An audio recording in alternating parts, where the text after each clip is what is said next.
2 weeks ago, the Ticats blow a 25-point lead in the fourth quarter at Toronto. Don Southern bewildered by the dramatic reversal of fortune. Last week, the Ticats are up 17 against Edmonton. Not again. And don't look now. Here comes the Iron Horse from Calgary. One of the young cats made up today in the face of defenders like Kenny Walker. I was the #1 pick in the draft. I've been trying to prove that I deserve it to be all season, but today is going to be one of the biggest tests I've faced, and hopefully you'll see why I was #1 pick.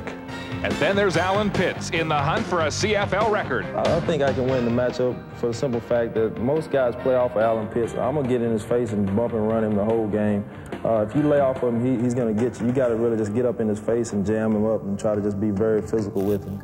But how do they stop Doug Flutie?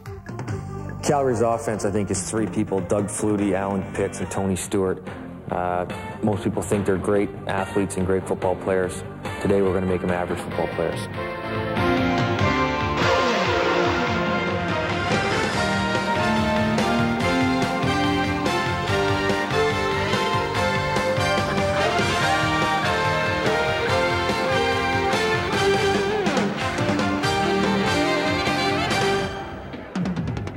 A pleasant autumn afternoon for football in Hamilton, where the Tiger Cats are the underdogs against the Calgary Stampeders today. Young fans out to see their young cats here at Ivor Wynne rallying around this football team that has suffered through back-to-back collapses in recent weeks. Good afternoon, I'm Mark Lee, and welcome to Ivor Wynne Stadium. There's no denying it, the Tiger Cats fold like a house of cards when they're under pressure, but head coach Don Southern says he is buoyed by the fact that this team is resilient. It's a young and inexperienced football team with 17 players in their first year, 7 sophomores. The defense is led by Canadian middle linebacker Michael O'Shea. He's one of those second-year players. And on offense, the veteran Earl Winfield, he scored 2 touchdowns last week. Despite having bruised ribs, he leads by example. Don Southern says if this team had been blown out the past 2 weeks, it would have taken Oral Roberts to motivate his players, but losing 38-36 to Toronto and 33-32 to Edmonton has given his team a taste of how good it can be. How they stack up, though, against the league-leading Stampeders is it remains to be seen, and for more on that, let's go to the broadcast booth and welcome Chris Cuthbert and Danny Kepley.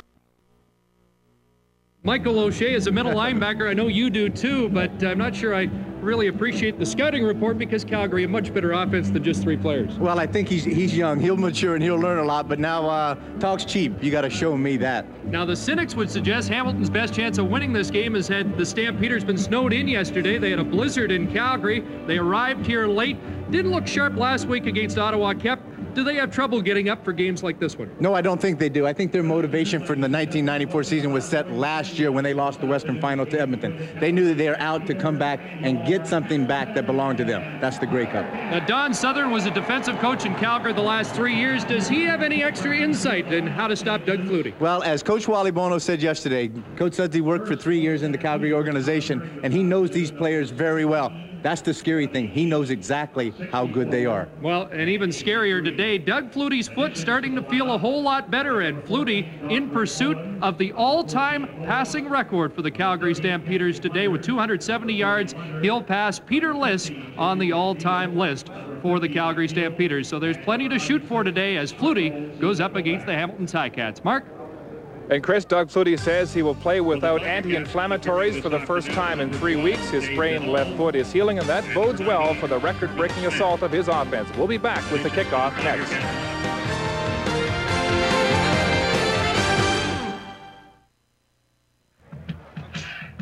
Back in the Steel City as we await the kickoff of this game between the Tiger Cats and the Stampeders. Let's bring you up to date in the CFL. Last night at Sam Boyd Stadium in Las Vegas, Matt Dunnigan making his first appearance after a second 7-week absence with a knee injury. He looked great, throwing 5 touchdown passes, including this 9-yard strike to slot back Gerald Alphen. Winnipeg beating Las Vegas 48-17. At Taylor Field in Regina, Tom Burgess with 4 touchdown passes as Saskatchewan beat Kent Austin and the BC Lions 38-27. These are the standings now. In the East, Winnipeg with the win now 11-4 and temporarily in sole possession of first place, 2 points ahead of Baltimore, but they play Edmonton later today. In the West, Saskatchewan leapfrogging past Sacramento into 4th place by 1 point. but the Gold Miners play at Shreveport later today. Well, just a beautiful day for football here in southern Ontario. It's sunny, 13 degrees, just a slight breeze from the northeast, and we're underway. Chris? Thanks, Mark. First meeting of the year between these two teams, and Kelvin Means on the kickoff return for the Tiger Cats up to the 39-yard line. Ray Biggs, a leader on specialty teams all year for Calgary, makes the tackle. And Reggie Slack leads the Hamilton Tiger Cats offense onto the field, and he's buoyed by the win upset victory by the number 6 ranked Auburn Tigers yesterday over top-ranked Florida. He is the second leading passer in Auburn school history, and he'd love to use that as a springboard for his efforts today. Certainly would, and I was very impressed with talking to him just before the game. Calm, the composure, the confidence of what he's going to instill in this whole offense. Coming off of a very good performance last week offensively against the Edmonton Eskimos. First down, and Slack will throw. Looking deep, looking for Earl Winfield, and Winfield is unable to bring it down, but as Reggie mentioned this morning, you get it in the vicinity, and Earl's usually going to make the catch, and he almost stole one away from the Calgary defender, Doug Kraft.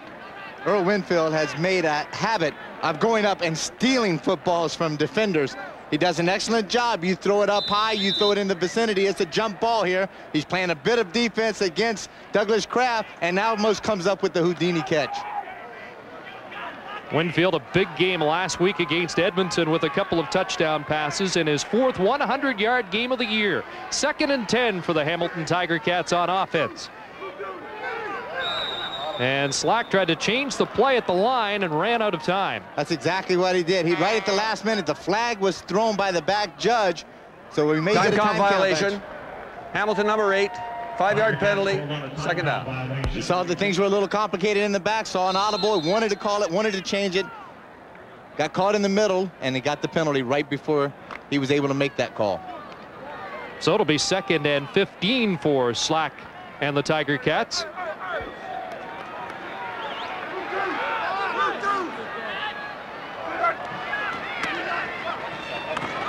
Dumping it off the hands of Reggie Barnes, incomplete. So quickly Slack and the Tiger Cats forced into a punting situation on their first series of the game. An offense that looks very similar to what Edmonton had some success running against Calgary earlier this year.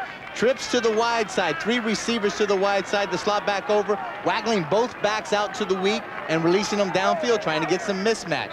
And here's a guy that really has to work hard today. Paul Osbaldiston has to have a good day punting because Doug Flutie normally starts on some short fields with some great return people. Pee Wee Smith and Brian Wiggins are deep to accept the Osbaldiston punt, and it's Smith from his 24-yard line. One of the leading return men in the CFL this year, Pee Wee Smith, dumped on that by Roger Hennig after a 15-yard return of the 51-yard Osbaldiston punt. And here is Doug Flutie. No shortage of respect for this Hamilton defense. When we chatted yesterday, he seemed to think that right now Hamilton's defense, aside from that 4th quarter against the Argos 2 weeks ago, playing as well as any D he's faced this year. They really had, and they came off of a very confident building play last week against the Edmonton Eskimos. It wasn't their fault that they actually lost that football game in the 4th quarter. Flutie on first down, fakes to Stewart, has lots of time throwing downfield for Pitts, and Alan Pitts has it. 3 Tiger Cats surrounding him, but Pitts makes the catch. It's number 100 on the year. Alan Pitts hitting the century mark. Doug Flutie looking off the safety Wiseman. You don't see him anywhere in the picture, and then you have 4 defenders coming late. Alan Pitts with terrific concentration looks the ball in, and that's certainly a way to start the play for the Calgary Stampeders. 40 yards, the gain on the very first offensive play for the Calgary Stampeders as Alan Pitts draws closer to Terry Greer's record for a single season of 2003. And here's Stewart, met by the former Stampeder Tim Cofield. And an interesting matchup we've got this afternoon. Cofield, the ex-Stampeder, one of the leading sack men in the league, and of course Will Johnson on the other side for the Stampeders. The matchup is going to be here. This offensive line change is going to have to take place. With the injury to Kenny Moore, Rocco Romano moves from the left guard to the right tackle. Bobby Pandelides is at the right guard, and Jamie Crysdale is at the left guard. 2nd down and 8, and a 5-receiver package for Calgary. Hamilton hasn't played a team using this alignment this year. Pass is incomplete, and it'll be 3rd down.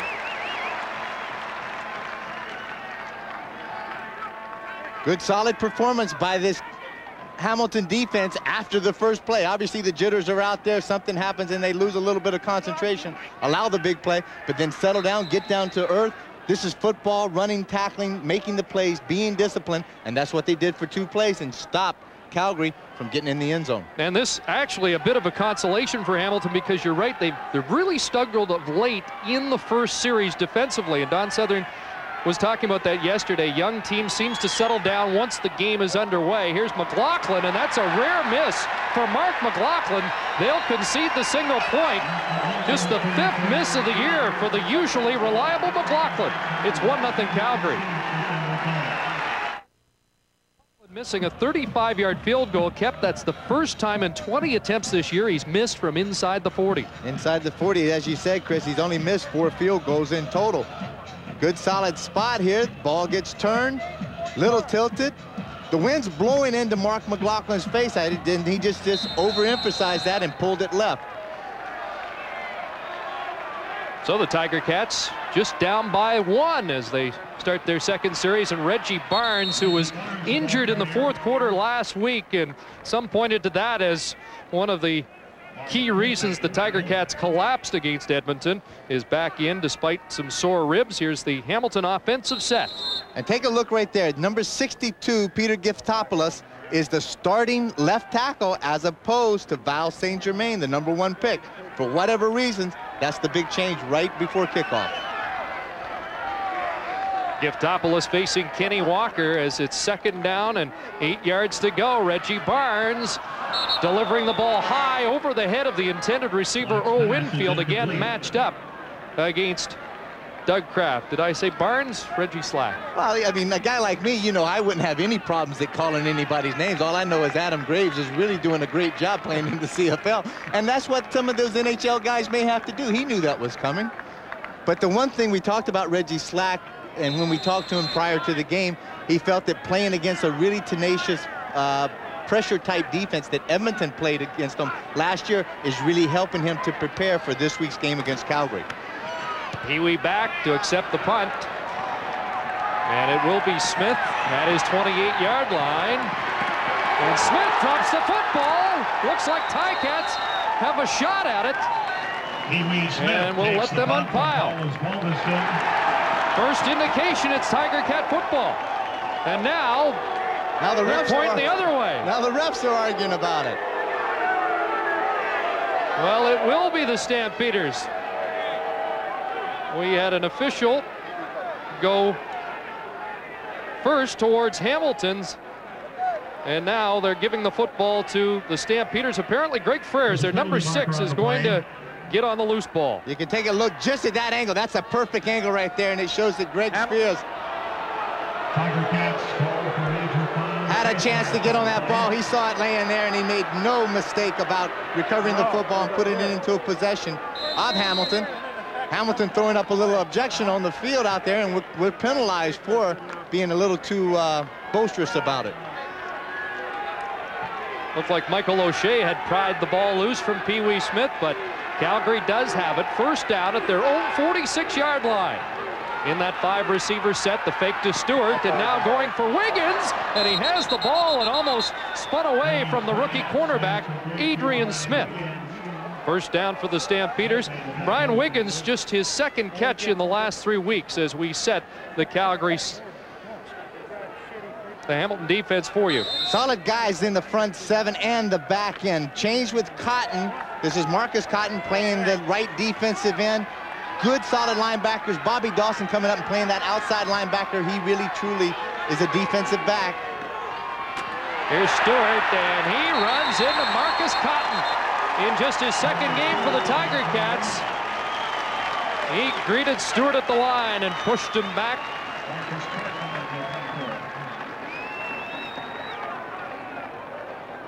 Solid pursuit by this Hamilton defense, and Marcus Cotton gets great penetration and comes in. He's 6'3", 240 out of the University of Southern California. And one thing that Coach Stud says he really liked about was his tremendous quickness. This is another guy out there, Hassan Bailey, who had an excellent game last week against the Edmonton Eskimos. Pressure on Flutie. He delivers downfield, and wide open Will Moore over the middle. Don Odegaard downing Will Moore, but it's a big pickup and a first down at the 20-yard line. Anytime that you take that safety out of the middle and you allow these two slots to run straight down the seams with no help, and they have full inside view, it's very easy to play pitch and catch for Doug Flutie and those two slot backs, either Moore or Pitts. Will Moore was the prime receiver last week. Ottawa did a good job against Alan Pitts, but Flutie can go to other receivers and make it happen. First down, looking downfield towards the end zone for Alan Pitts. It's a touchdown, Calgary.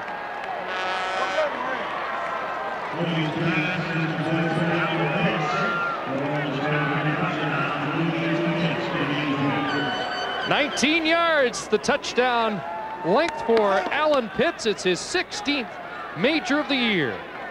And 100th catch of the season going in. What a great stab that time. At the post corner, the ball thrown precisely at the spot, being held all over top by Don Odegaard. And Alan Pitts, with tremendous hands and big strength, pulls the ball in for the major. McLaughlin adds the extra point. Great start for Flutie. 4 for 5 already. 105 yards and the Pitts touchdown. Marvell Jewelers on Martin Street will be giving away Alan Pitts leads the CFL in catches, 10, yards, and touchdowns, upping his totals today. And I think a real dilemma for voters later this year, Kep, who's the outstanding player in the league? Is it Alan Pitts or the guy that keeps throwing him the football, Doug Flutie? I tell you what, Doug Flutie has a great run at it. He gets a lot of help by that offensive line up in front of him. My vote may go to Alan Pitts this year. Here's Kelvin Means on the return up to the 35-yard line. Marvin Pope down. He lost his helmet as Dondra Owens helped make the tackle. A 17-yard return for Kelvin Means.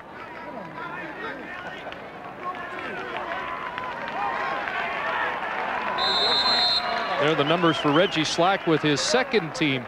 And the 4 interceptions for Hamilton have all come in the fourth quarter. 2 against Toronto 2 weeks ago and 2 last week against the Edmonton Eskimos, and 1 returned by Robert Holland for a touchdown. Reggie Barnes, his first carry, is stopped right at the line of scrimmage. Tough defense to run against, tough to pass against. They're #1 ranked in the league, and Will Johnson and Kenny Walker, outstanding ends and great linebacking core. Solid linebacking core again, but the big thing that's going to help this Calgary secondary is the addition now of number 30, Kenton Leonard, at his normal halfback position. Suffered a fractured shoulder on Labor Day against Edmonton, returning to the lineup today as Slack looks deep. Zatilny open. Wally Zatilny has the ball in Calgary territory, down to the 32-yard line. Just his second catch of the year. Don Southern said yesterday he was open last week. We didn't get it to him. We'll get it to him today.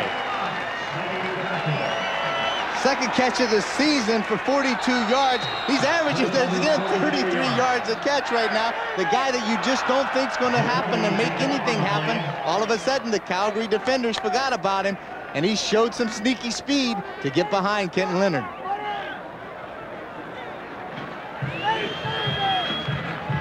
Kraft and Leonard took Zatilny down.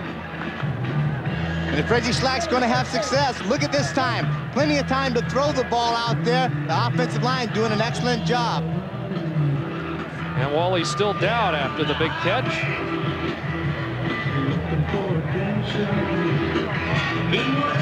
One of the more engaging guys in the Canadian Football League, loves to talk about the game.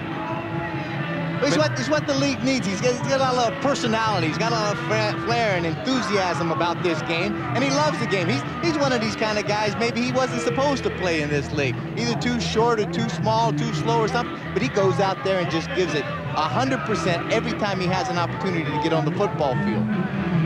Coming off his best year in the Canadian Football League as a receiver last year with Toronto. They haven't got him the football much this year. Gets a big hand as he gets to his feet. Richard Nurse will come in to spell Zatilny. Wally was joking when people said, you know, why aren't you making the catches? He said, they're not throwing me the ball, but I'm open all the time. Well, you ask any receiver in the world, they're always open every time. It's never that they're not open. He was wide open on that play, and Hamilton first down in Calgary territory. Slack dumps it off. Reggie Barnes cuts it back and lunges towards the 21-yard line. He's close to a first down, and things heating up early here. Paul Bushy in the midst of it. 6:26 to go first quarter. It's 8-0 Calgary.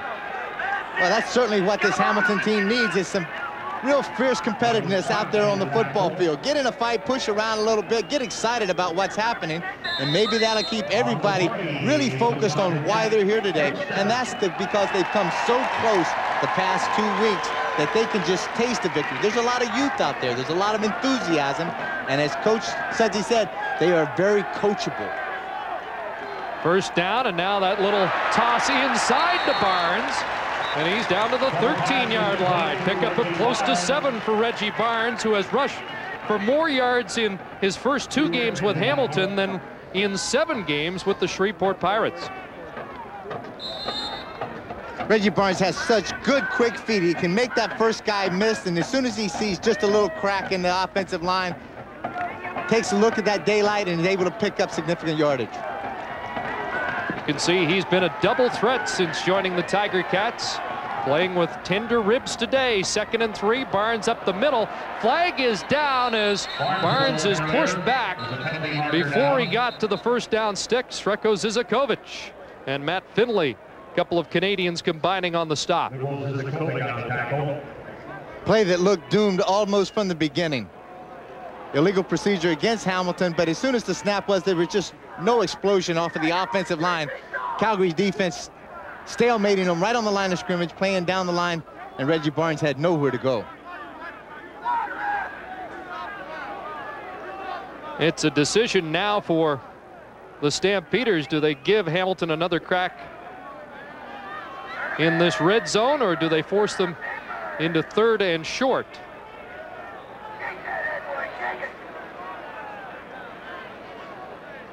Illegal procedure. No end on the line of scrimmage. Penalties declined. 3rd down. So it's 3rd and just over a yard to go. Crowd wants Don Southern to go for it, but he sends on Paul Osbaldiston and the field goal unit. That's a tough call. 2nd and 6 or 3rd and 1, but Wally Buono declined the penalty, and Don Southern not in a gambling mood early. Maybe he says he just made that call based on what he saw that offensive line do on the play prior to that. And this way they're going to at least have an opportunity, and they do, to tie this ball game. Paul Osbaldiston has Hamilton on the board. Here in the first quarter, it's 8-3 Stampeders.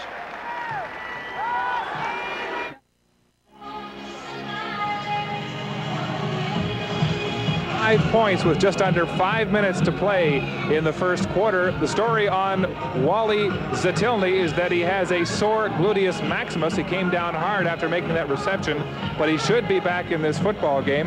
But the story for Val St. Germain is more difficult. He has a turf toe, couldn't practice this week, and so his challenge of Kenny Walker will probably have to wait until later in the season when the Ticats go to Calgary. He'll be in a backup role throughout this game. Chris?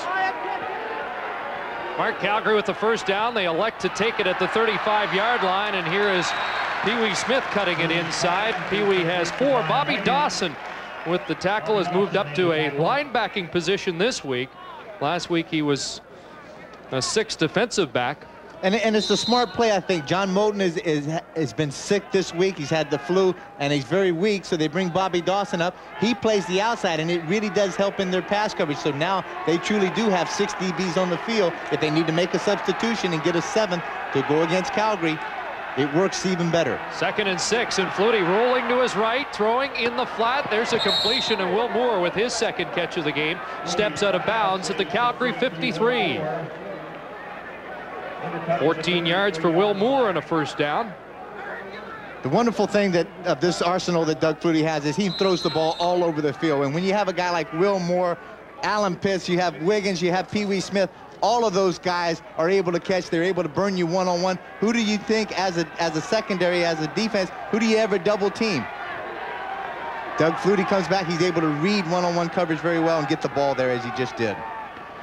First down, give to Sean Daniels, the fullback, and he powers his way over the center field stripe and into Hamilton territory. Pickup of close to 4 yards. Jason Simmons and Bobby Dawson making the stop. That last pass play by Flutie, we saw him roll out and throw to Will Moore, and he was telling us yesterday, just the last couple of days, he's been able to roll out and throw on the run with the sore foot, and so far, no indications that he's favoring the foot in this first quarter. Flutie sets up and throws one away. That was picked off by Don Odegaard. Odegaard stepping in front of the intended receiver, Alan Pitts. And Odegaard has his 3rd interception of the season. Flutie threw that ball slightly off balance and before he really wanted to, I think. But Odegaard, the young defensive back in his first year out of UNLV, makes an excellent break. Watch the way he trails Alan Pitts, and then he comes underneath him, cuts in between the throwing lane, looks the ball in, and makes a solid pick. Great break on the ball. So Reggie Slack and the Hamilton offense takes over at their own 50-yard line. And he's looking deep. Winfield was bumping with Kraft down the sidelines. And the fans show their displeasure because no flag was thrown.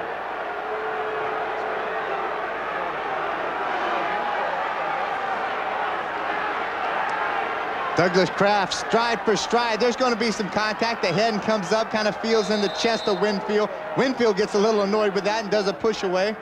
I don't think this Calgary defense is going to give up the big home run ball against a guy like Reggie Slack. He may need to be a little more patient and nickel and dime it down the field. Oh, pretty clear that Winfield has been a prime target. Knox showing blitz, short drop for Slack. Now he'll try and roll out. Marvin Pope in pursuit, and Slack runs out of real estate and really took a hit from the safety Greg Knox, who's had an outstanding year at that position for the Stampeders, and Slack took a real whack. Well, if you question at all Reggie Slack's speed, this time when he turned the corner to get away from Will Johnson and he's being chased, and as you said, Greg Knox is just having a career season so far this year. 6 picks. He's 3rd in the CFL. He's got 2 sacks, and he's 2nd in tackles for the Calgary Stampeders. He's very active. He's around the ball a lot. Slack got 5, so it's 3rd and 5. And Osbaldiston to punt. Wind at his back. Flag down. And it's Wiggins at his 10. Another flag down, and Wiggins down at the 15-yard line. 2:08 to go. First quarter, 8-3 the score, and 2 penalty markers to sort out. One flag down is going to be holding against Hamilton. One of their up backs grabbed Lubo Zizakovic as he came through the line, and it may be no yards at the other end, Chris. Regular. Carter out of there. Regular. 13 man. What is it, buddy? Dave Ewell explaining the options to the Stampeders. There's Lubo Zizakovic. Hamilton number 62. Illegal block, Calgary. Penalties balanced. 3rd down repeated. Well, Giftopoulos was the guilty party for the Tiger Cats. No number given on the illegal block. But they're going to punt again.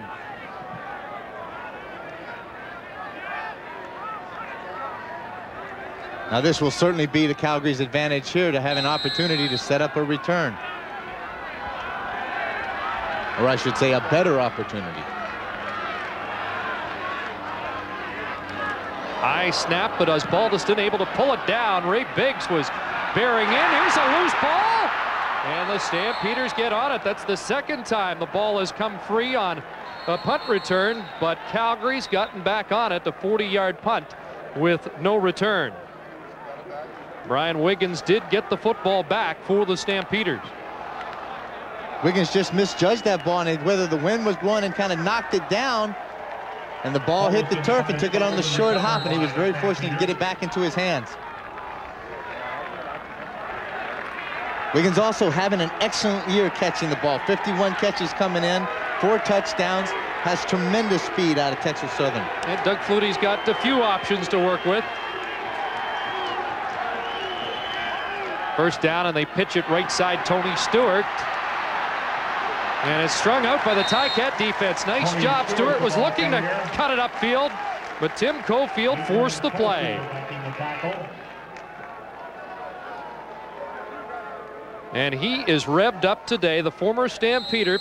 He was dealt to Hamilton when they made the decision that Cofield couldn't play behind Will Johnson. But 2 of the best defensive ends in the league, Cofield and Johnson, matched up today. It just never fails. Anytime that you're released by a team and you come back and have an opportunity to play against them, you want to haunt them and make them think that they really did make a mistake. 2nd and 8, and Doug Flutie will test that foot, and he gets to the 30. He's close to a first down, and again, Cofield got back to make the stop. Looks to be about a yard short, Chris. Kep, what was amazing about Flutie even last week, although he really did look like he was hobbling, he still ran the football when he had to. Well, he's a very cagey guy out there, and he was not at all close to being 100% last week. Ottawa had their chances to get after him, but when he really had to turn it on, all of a sudden it was 2nd and long one time. He calls the quarterback draw and takes it for 15 yards. 3rd down, less than a yard, and they get him behind the line of scrimmage. Michael Philbrick closed the hole and hit Tony Stewart behind the line of scrimmage and kept there. Looked like confusion in the Calgary backfield. It's very slow and delayed play getting going. All of a sudden, Doug Flutie comes up. He wants to take the quick snap, hand it off quickly, but he and Stewart kind of collide just a bit. Doug takes 1 step too much, or he thinks that Tony Stewart is taking it 1 hole wider than what he does. That allows Michael Philbrick to get great penetration. And with that big cast on your hand, you can see that cleans out some pretty good territories when you go through the hole. That is amazing that he can actually play with that kind of contraption on his hand. Slid off Bobby Pandelitis and made the big tackle, and Hamilton first down on the turnover on downs, but look out, Lubo Zizakovic has Reggie Slack for a loss. Former Tiger Cat celebrating a sack on the final play of the first quarter. Pretty good one, with the Stampeders on top. In section 27 today, right smack in the middle of it. Hi, Terry.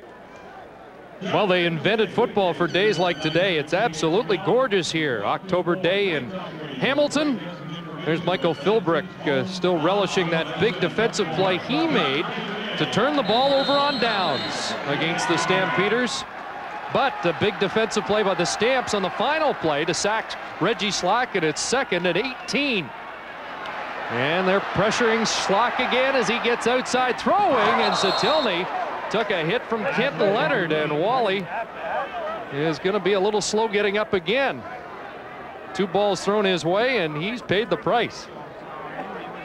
Ball's thrown high that time, Zatilny. He has to stretch out, and when he stretches out, it makes his whole rib cage and back area vulnerable to the shots, and those Calgary defenders know that. They're going to come out there and test Wally. So it'll be 3rd down for Hamilton, and Paul Osbaldiston trying to cut into that Hamilton lead. This attempt will come from 44 yards out.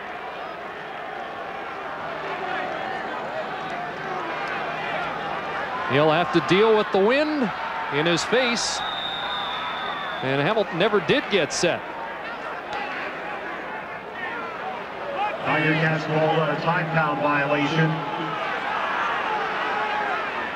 Time count violation as they take it back 5 yards. The wind's blowing into Osbaldiston's face. Makes the change, brings the punting team out now. You know what, Kep? I don't think they thought they could make it from 44. I think they were trying to draw Calgary offside. Didn't happen, and now they'll move it back 5, and he'll punt. Well, you think sometime in that trying to draw them off sides, they're going to come up and line up on the line of scrimmage, the offense, and then make a call and then shift down and try to get a quick movement by the defense that way, not just come out there and stand around.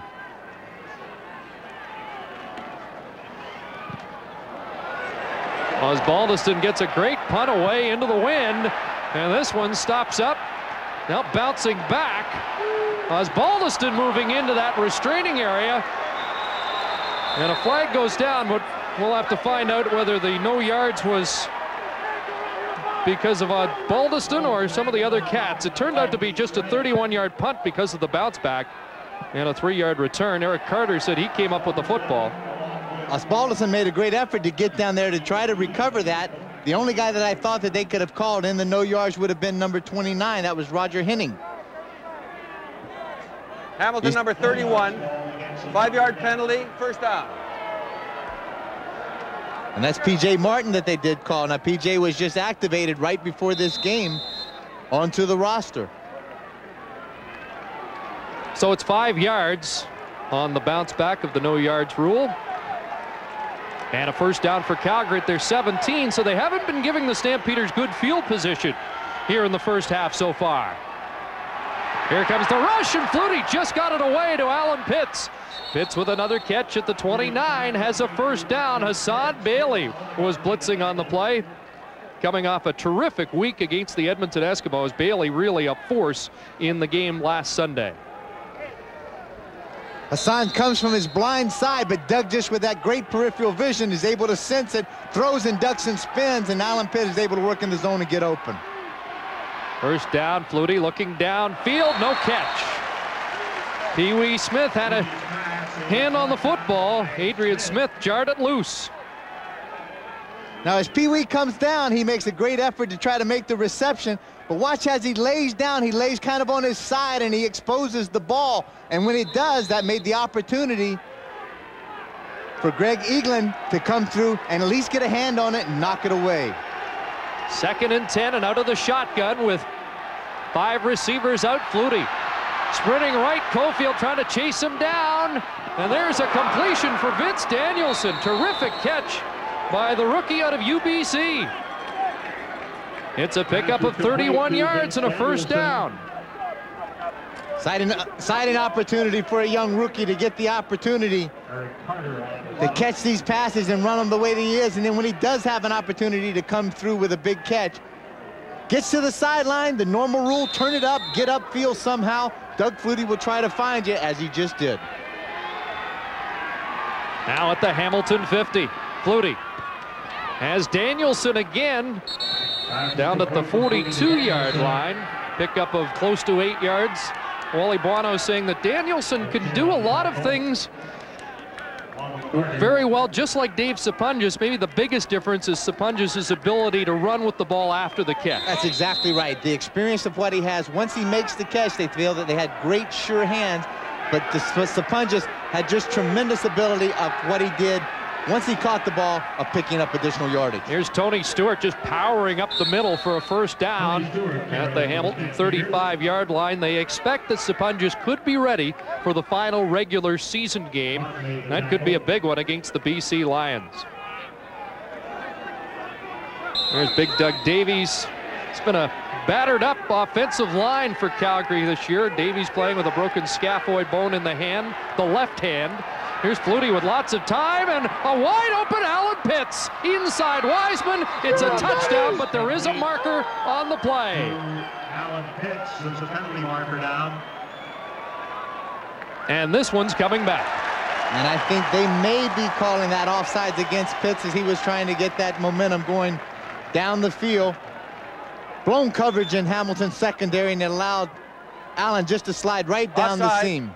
Calgary number 80, 5-yard penalty, first down repeated. Brian Wiggins, the wideout on the same side of Alan Pitts.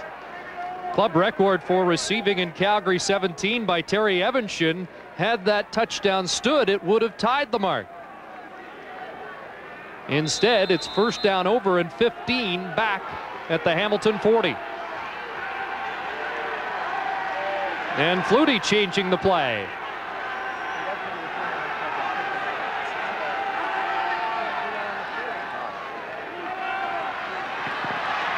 Plenty of time in the flat. It goes, and Wiggins is tapped out of bounds.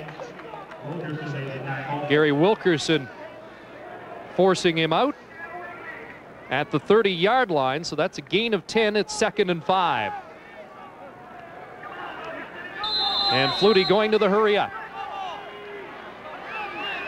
Something that we saw last week against Ottawa, just to give him a little more time, lining up again in that shotgun in case that ankle is giving him any problems.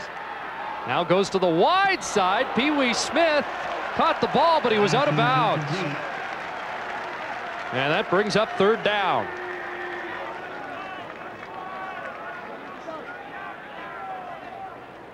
Pee Wee, even the fact that he did make a great catch, the thing that he had to realize is if you're going to make the first down, you've got to get past the marker first, bring your pattern, then come back to it. Allow Doug Flutie to give it an opportunity to make the completion. Even when he caught the ball, he was still about 2 yards short of the first down marker. Clock running, 10:44 to go, second quarter. Mark McLaughlin missed from 35 yards in the first quarter, and this will be from just outside the 37.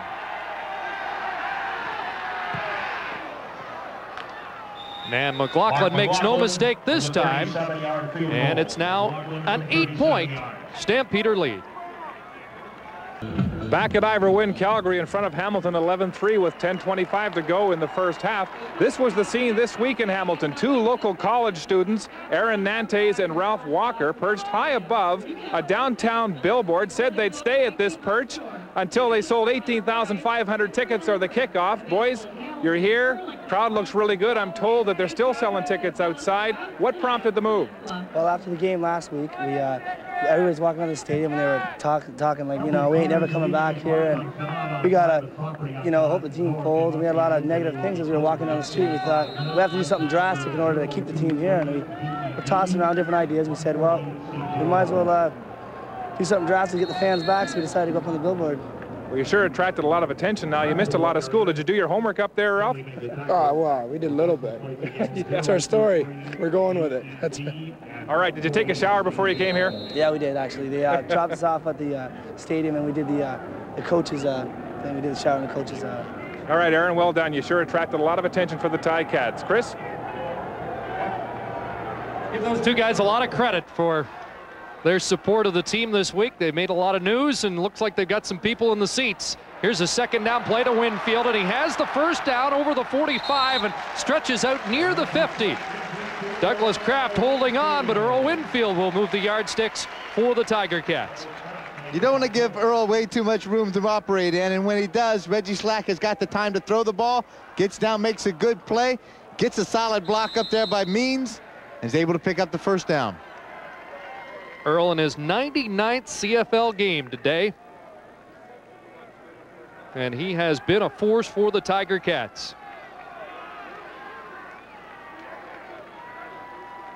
First down, Hamilton. Reggie Slack dumping it off, and there's Reggie Barnes over midfield. Marvin Pope edges him out at the 51 of Calgary. That's a gain of 9. It'll be 2nd and 1. Good call by Slack this time. I think what he needs to do even more, get those backs, try to isolate them on the linebacker as much as they can. And then if Calgary's defense wants to change and take and see if they can protect the linebackers, they're going to have to rotate their secondary somehow. Then it gives one-on-one coverage in the back end a bit. Well, let's see how Don Southern handles this. 2nd and 1. Will he use it as a passing down, or will he just try to move the yardsticks? Reggie Slack now 5 for 10, 83 yards.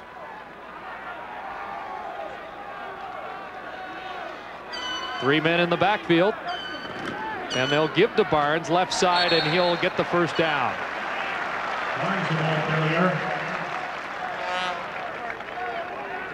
First down. Good solid effort off the left side behind Douglas and Gestopoulos. Now that was the one big thing. They were setting up this matchup between Walker and St. Germain, the rookie against Kenny Walker, but now they put the 7-year veteran in there. Good solid pull out by Scott Douglas, the left guard, able to get out in front and pick up the first down, keep possession. That's the best defense against Doug Flutie that you could have. Here's Reggie Barnes again, but he's trapped behind the line of scrimmage, trying to change direction, but he's down back in Hamilton territory. Matt Finley, Alondra Johnson, the linebackers, making a big play on Reggie Barnes. This is not the kind of defense that's conducive to trying to run the ball wide on. They got great speed, great pursuit. Matt Finley coming from the outside, closes it down, gets a hold of a little cloth of Reggie Barnes, doesn't bring him down, but he slows him up enough that the pursuit comes in and cleans up the act. Well, Don Southern yesterday talking about Matt Finley being one of the best linebackers in the CFL, and he made a big play there, forcing 2nd and 15. Slack's in trouble. Down he goes, and it's Will Johnson with his league-leading 16th sack. The sack by Will Johnson. You've got two of the best in the league today, Cofield and Johnson, and it's Johnson's turn to celebrate. Now, just by the look that we saw Giftopoulos try to make on Will Johnson, it's going to set up the screen to come in, and this is a responsibility that Reggie Slack has to get rid of that ball very quickly. Obviously, the Calgary defense had grabbed Reggie Barnes, and he was covered up, but you just got to get rid of that ball and not take the loss if you can. Second sack of the game. Calgary now with 27 sacks in the last 5.5 games. They have really dominated in that department. 52 on the year is by far #1 in the CFL. Line drive, punt, Wiggins drops it again, and Hamilton, no they didn't. Wiggins just beat Elberg to the ball, and we've got an argument, but it will be Calgary football when we return. Well, Marvin Coleman there, the Stampeders' leading punt returner, not with the club this week, and it's been an adventure on almost every punt return. We've had 3 different fumbles kept, this one by Brian Wiggins. Misjudged the ball, and then he has really heads-up play. He comes out, and then he's just going to tap it out with the right hand just before the Calgary, that's Elberg, has a chance to get down there and almost knocks it out himself. But a heads-up play. Yeah, Elberg put up a little bit of an argument, but the official made the right call, and Calgary has the football at their own 31-yard line. Flag down before this play gets off, and play stopped on a procedure call against the Stampeders. Illegal procedure. Calgary number. 5-yard penalty, first down. Well, we're not sure what number, but it is a procedure call. It'll be 1st and 15. Doug Flutie now 10 of 14 in the game, 184 yards, with 1 touchdown and 1 interception. Really spreading out this Hamilton defense. Empty backfield set, 3 receivers to each side. Here comes the rush. Flutie gets it away, and Danielson can't climb up to get that one. Pass was high, and the pressure from Simmons was hot on Doug Flutie. Big Jason Simmons out of Ohio State. 6'5", 250. He knows right now, if I can beat the guy at the line of scrimmage, there's nobody in the backfield to pick me up and come and disrupt my pass to Doug Flutie. And when he gets there, he makes Doug Flutie pay a little bit. 6:15 to go. Here in the second quarter, the Stamps have averaged 14 points per game in the second quarter, but Hamilton's done a nice job so far. Lots of time for Flutie, looking for Will Moore, and he has it out of bounds at the 51-yard line over Don Odegaard. That's a big catch, and 25 yards for Flutie and the Stampeders. Will Moore just reassured his confidence in Doug Flutie to throw the ball to him, particularly last week, 7 for 162 yards. Beats Odegaard one-on-one, gets Odegaard in that panic chasing speed with the head down, and Will Moore has the perfect opportunity to look back, look the ball in, and make the reception. Stampeders now 10 yards shy of 5,000 passing on the year. First down at their own 51. Again, lots of time for Flutie, and a great play by Odegaard with the knockdown in front of Will Moore. You know, Ken Aver was just in our booth, and during the break talked about how Odegaard was fired up today to play against this high-powered offense.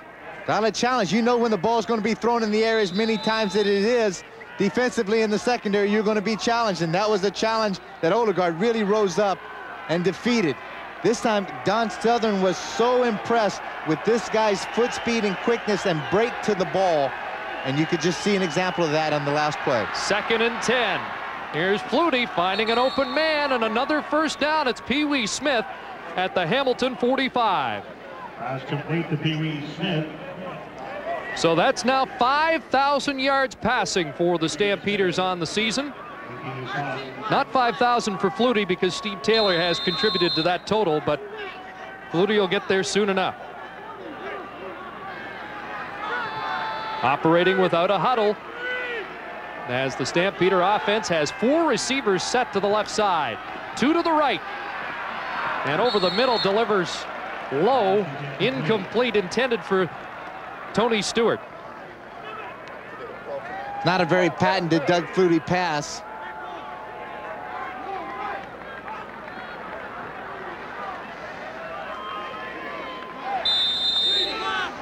There's Flutie's numbers so far. Complicated by the number of weapons he has to throw to, the amount of time that he gets to throw it. He has a lot of time. There's only a 4-man rush. And an incomplete pass to Pee Wee Smith. Adrian Smith, the youngster, was in coverage again. And that forces 3rd down. Smith's one of the youngsters, one of 17 rookies Mark talked about. And Don Southern says Smith's so young, he doesn't even shave yet.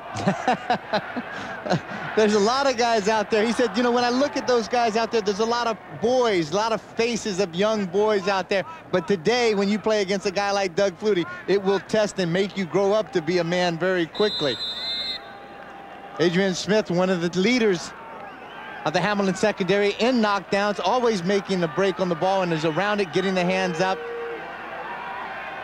So McLaughlin comes on to attempt a 51-yarder. He's 3 for 3 this year outside the 50. This one with the wind at his back is good. Mark McLaughlin 2 for 3 today. And the Stampeder lead now 11. Crew welcoming you to Ivor Wynne Stadium in Hamilton. Late second quarter, a 14-3 Calgary lead. Nice crowd on hand, inspired by the 2 guys on the billboard. That's exactly right. I like the way they say it, 18-5 or kickoff. They eventually got to come and see the game, that's for sure.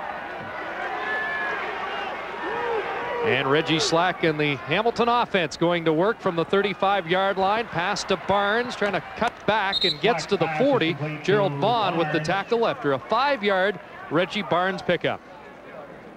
Gerald Vaughn made the tackle. This is important. First down production, at least pick up 4, 5, 6 yards. Open up your repertoire a bit. Not so that you're lining up 2nd and long against this Calgary defense, because they pin their ears back and get after you. And when we talked to Slack before the game, I liked where he didn't use the Barnes injury last week as an excuse. There's Will Johnson getting ready to turn the heat up on Reggie Slack. It's 2nd and 5. And Slack over the middle has a completion. That's Orlando McKay with his first catch of the game, and he'll move the yardsticks. The rookie out of Washington. Just in the nick of time, Reggie Slack knows that he's not going to have a lot of time. Streko Zizakovic was right there just to force the throw, but Orlando McKay does an excellent job of turning, coming back to his quarterback and squeezing that ball. McKay probably the fastest receiver on the Ticat team. Here's a little shovel pass inside, not going anywhere, but a flag is down. Zizakovic making the stop on Barnes. Streko has mom and dad from Weston on hand today to see their 2 boys, Lubo and Streko. And there's a timeout on the field. We'll be back to Hamilton after this. Calgary now. Welcome back to Ivor Wynne, where Calgary is in front of Hamilton 14-3 with less than 3 minutes to play before the half. Here on the sidelines with Marty McSorley of the NHL Players Negotiating Committee. Marty, it's been awfully quiet since the owners rejected your last offer. Where do you go from here? Is it going to be a long lockout? Well, I think that they're poised for a fight. They say that we're not going to play unless an agreement's negotiated, and I think that they're posturing right now for a battle. All right, Marty, we'll follow it closely. Thanks for your time, and enjoy the football game since there's no hockey. Yeah, it's great. Having a great time. All right. Thank you. Chris? Marty from nearby Cayuga, and tell you what, he's got a linebacker mentality. He looked pretty good in black and gold. I tell you what, he's actually too big, too strong to be some of those linebackers, but he can get the job done. What a great person. I got a chance to meet Marty, and I know him very well from his days of playing in the Edmonton organization. Was 1st and 5. Streko Zizakovic was called for offside on the preceding play, so if the 1st and 5 carry for Barnes, he goes for a couple. Kenny Walker with the stop, and there's Streko.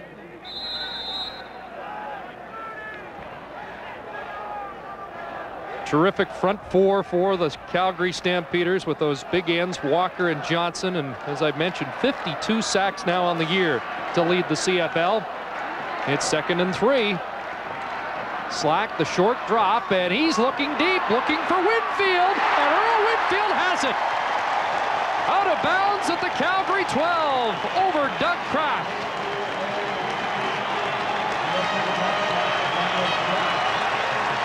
Gutsy call by Slack, going to Winfield. 2nd and 3 situation.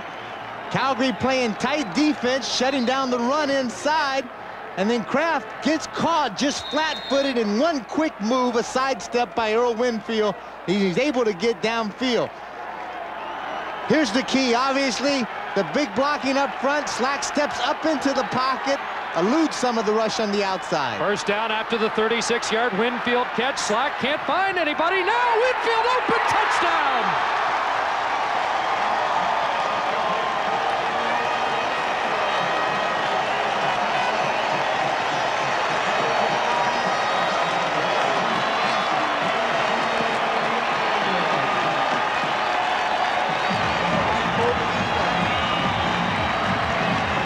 Reggie Slack waited and waited, and finally Earl Winfield found himself alone in the end zone.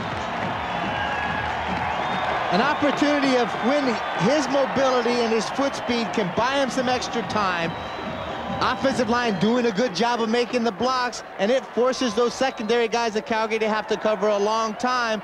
And sooner or later, a guy like Earl Winfield is going to get open. Yep, this game really does feel a lot like last week's against Edmonton. First half, the Eskimos were leading, but didn't look sharp, and as has been the case today, Tiger Cats are behind, but have now closed the gap. Kraft's playing in a zone. Now he's just going to sit down. Hopefully that he's going to have Gerald Vaughn over top. And he thinks that Vaughn is behind him. Winfield just runs all by himself. There's Vaughn right at the last minute. Just sees Winfield, doesn't have enough time to get over there. But here's where the great foot speed. And to get it out, he throws the ball off balance, but a terrific arm strength also to get the ball there deep into the corner to Earl Winfield. Kenny Walker's there right at the last minute. Does a good job of holding up. Doesn't take a cheap penalty on top of it. And Earl Winfield comes up with a big catch, as he has for years in the Hamilton organization. Touchdown number 66 of his career. Short kickoff.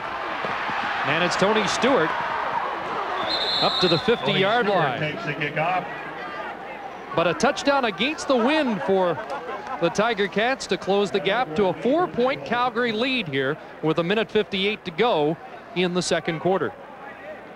In a lot of games that I've seen Doug Flutie play this year, as soon as the team has come and scored a touchdown against them, he's gone back out, and in the first play or two, he's gone for the home run ball to try to get it all back and break any thought of having some momentum to come back against this Calgary team. Well, plenty of time for Doug Flutie to do some damage before the half closes, though, so the defense for Hamilton will try and dig in right now, and they're being urged on by the fans here at Ivor Wynn.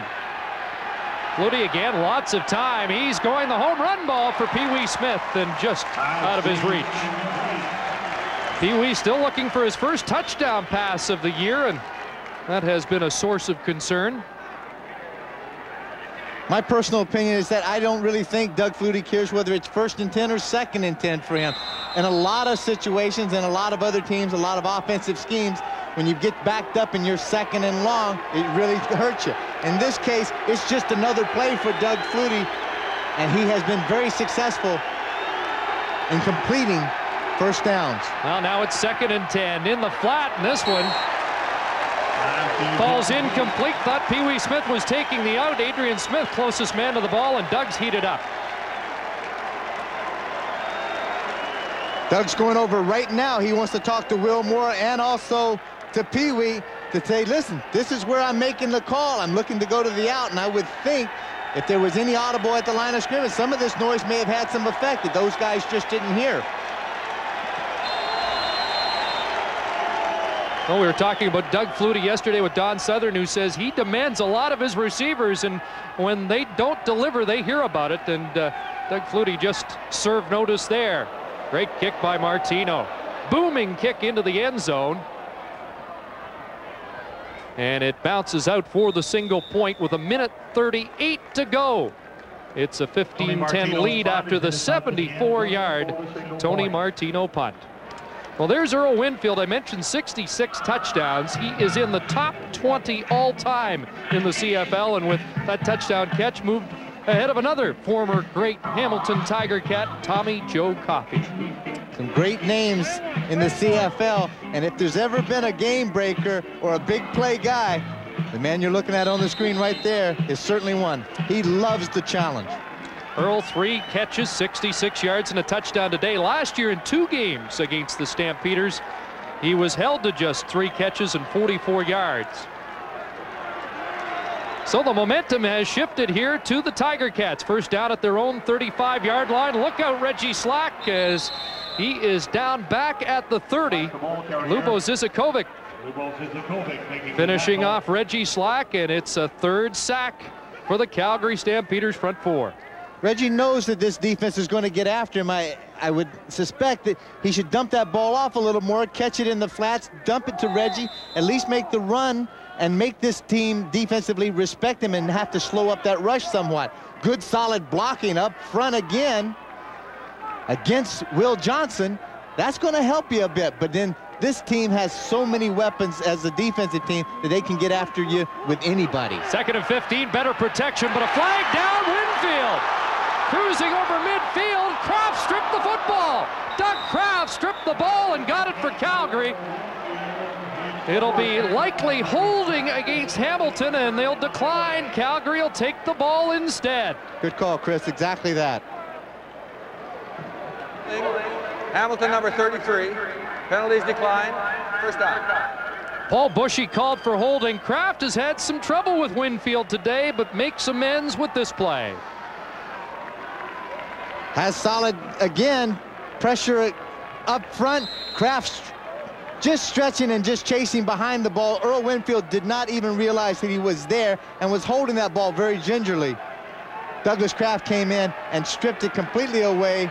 And this is the tough part. You give Doug Flutie 1 minute right before the half, and this guy can make anything happen. 1:07 to be exact. Pass knocked down at the line, and Philbrick stretching out, couldn't bring it in.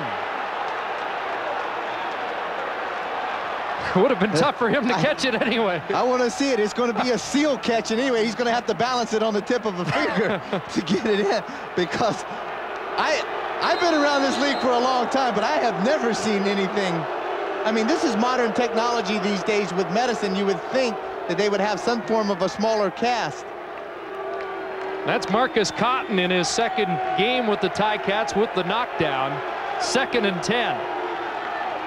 And Flutie looks like he's going to call his own number and gets just a yard back. And that's Philbrick. He may not be able to catch the ball, but he caught Doug Flutie and held him to a gain of 1. Michael Philbrick doing his Wayne Smith impersonation for a 2nd week. Remember Wayne Smith in the Grey Cup back in '73 against Tom Wilkinson with a cast on his arm. That one's even bigger than the one Wayne Smith had. Doug Flutie looks and he's in the shotgun formation, but there's a really solid, disciplined defense up front. Philbrick does a good job, knows he's not going to get good penetration, but then he just stays on the line of scrimmage and kind of spies Doug Flutie and goes where he goes, so when he makes that break up on the quarterback draw, he's able to be there and make the tackle. Martino took some time off the clock. This punt not as deep as his 74-yarder, and now Zatilny trying to get outside. Wally Zatilny gets a block, and a big one. Nice block by Eric Carter, helping Zatilny turn the corner for 9 after a 41-yard punt. 26 seconds to go in the first half. 15-10, Calgary leads. But this Hamilton Tiger Cat team playing inspired football. He's giving the hand signals. He's telling Wally, get outside. Eric Carter does an excellent job on Danielson and just gets his head up in front, makes a good solid block. He was just activated for this game. 6 foot, about 185 pounds, out of Knoxville College. That one felt almost as good as an interception for the defensive halfback of the Tiger Cats. Well, let's see what Reggie Slack can do with 26 seconds. Hands off to Barnes. Kenny Walker was the first man to get a hand on him. Barnes sprung loose for a couple. Calgary will call timeout. 21 seconds left on the clock.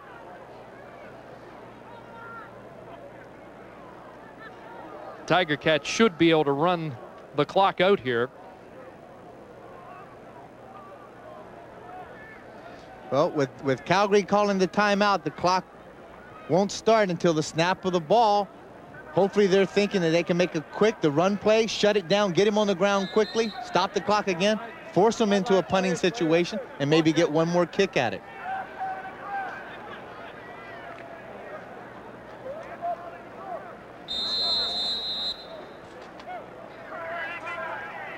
Will Johnson, last 2 weeks, has been the lineman of the week in the CFL. Second down, 9, and they hand it off to Barnes up the middle. Reggie Barnes, first down at the 34. 16 seconds left. Now, do you stay conservative or do you put one in the air and see if you can get it into field goal range? Go big or go home, I think. Now they need at least 30, working against the wind, and Reggie Slack may have a couple of plays to do it. But they're very contented. The clock's running now, so they're very contented to go in at halftime, 15-10. Slack may throw it up once. Earl Winfield in a jump ball, and it falls incomplete.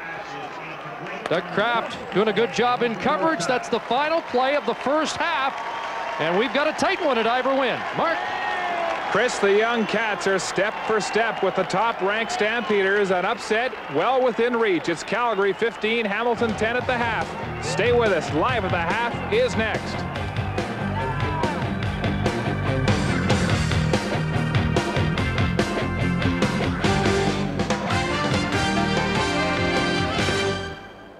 Here in Hamilton, horses on a different course are out front as we make the turn for home.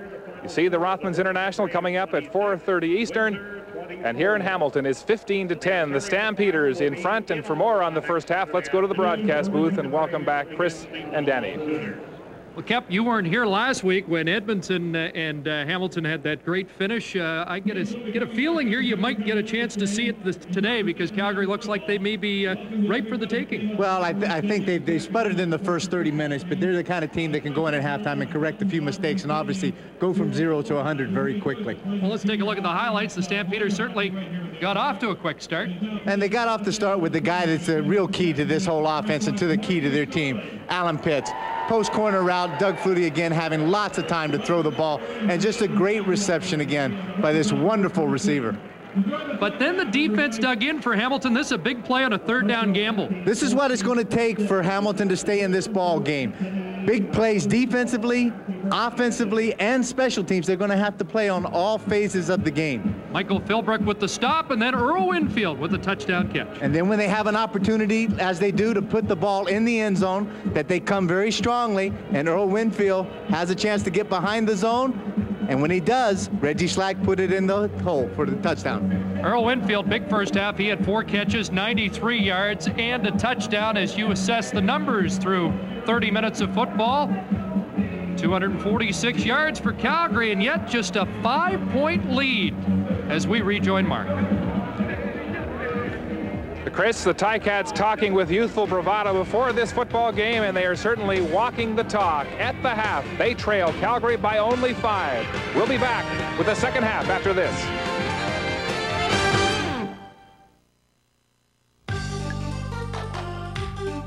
BC's Kent Austin is setting up for a head-to-head meeting against Baltimore's Tracy Ham. Watch the footballs fly when the Lions battle those no-name guys in Baltimore next Saturday. Looking forward to that matchup Saturday in Baltimore. Looking forward to this second half. Reggie Slack had a good first half against the Calgary Stampeder. Doug Flutie over 200 yards in the first half. And the second half now underway. Wiggins took it away from Smith. And Brian Wiggins over the 30, cut down at the 32-yard line. Tackle made by Steve McKee. Linebacker out of Guelph, a 13-yard return. And Let's see what early tone Doug Flutie sets here in the third quarter. I would suggest that the tone would need to be set to the advantage of the Hamilton Tiger Cats. When you say it's cliche, I know, but this is a crucial series. To come out in the first play after the half, to come out and really be able to shut Doug Flutie down is a tremendous confidence builder, and will add to the help that a guy like Tim Cofield could make a lot of things happen defensively. First down at the 31-yard line, and the give to Tony Stewart. Not much on the ground so far today, and Michael O'Shea, the middle linebacker, there to meet Tony Stewart. Well, here's how Flutie has spread it around today. Early success to Pitts, and then he seemed to start going outside a little bit more. And this is why Doug Flutie is as good as he is. They said, can Doug Flutie get better? He can, because all the guys around him can get better and are getting better. Just a yard on that carry by Stewart. 2nd and 9, and 6 receivers are out. Flutie on the run, throwing, and Moore can't hang on. Flag down, and it looks like Flutie took a late shot. There's a penalty marker down. Philbrick was bearing in on Flutie, and Doug's on the limp.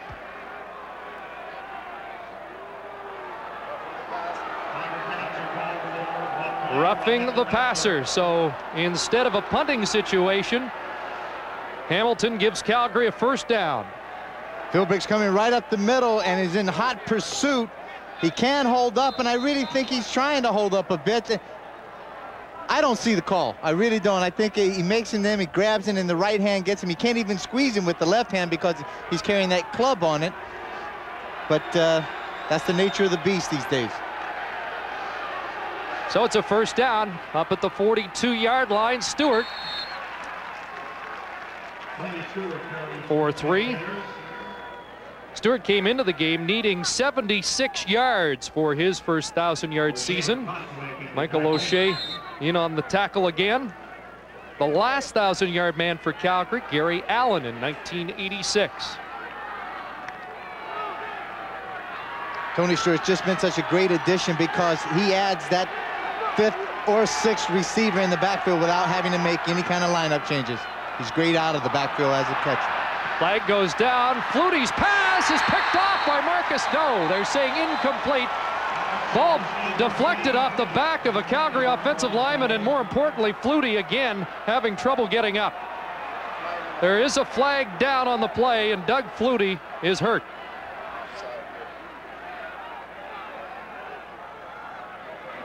Concerned Wally Buono. Number 99, 5-yard penalty. You saw Philbrick jump offside, tried to get back, but the flag came down.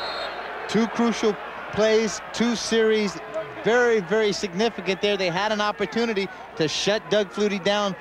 The series prior to that, they take the unnecessary roughness call. Then we're going to see a hit right at the last minute as Doug just rifles that ball right into the back of somebody. It does come up and look like it was intercepted. 2nd and 3, and Cotton takes down Tony Stewart, but Stewart has the first. Steve Taylor starting to limber up in case he is needed, with Flutie hobbled a bit in this third quarter. Doug is such a competitor, though. He has a lot of things on the line, whether it's personal, whether it's team or not, but this guy is a fierce competitor, and it will take a lot for him to come off of that football field. Thanks to a couple of penalties, it's a first down now at the Hamilton 50-yard line. Fake inside, and now over the middle, too far for Will Moore. Incomplete. Well, the original injury to Doug Flutie came on the final play of a game against Las Vegas, and we asked Wally Buono, why would he be running around on the final play of a game well in hand? And he talked about that determination of Flutie. Still thought he could rush for 1,000 yards on the season, saw a seam and went after it. And he actually, like that's what Doug Flutie does best. He runs, and you don't think about that you're going to get hurt when you run. If you do, then you're naturally going to get hurt. Doug Flutie just does what comes naturally to him, and running happens to be one of many fortes. 2nd and 10, here comes the rush. Flutie gets it away, and it's picked off.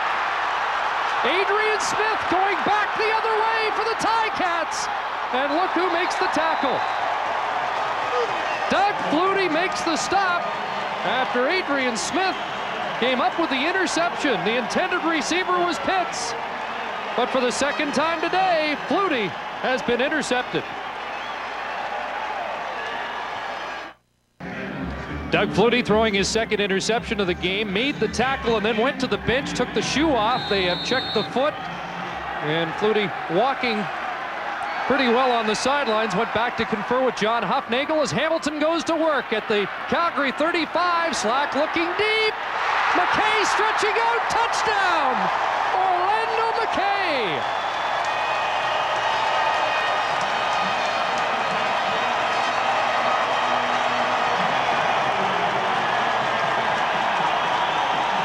First touchdown of his CFL career. It's a 35-yarder, and Reggie Slack went after it right after the turnover. Didn't waste any time. Great confidence. He knew that defense was going to get up in his face.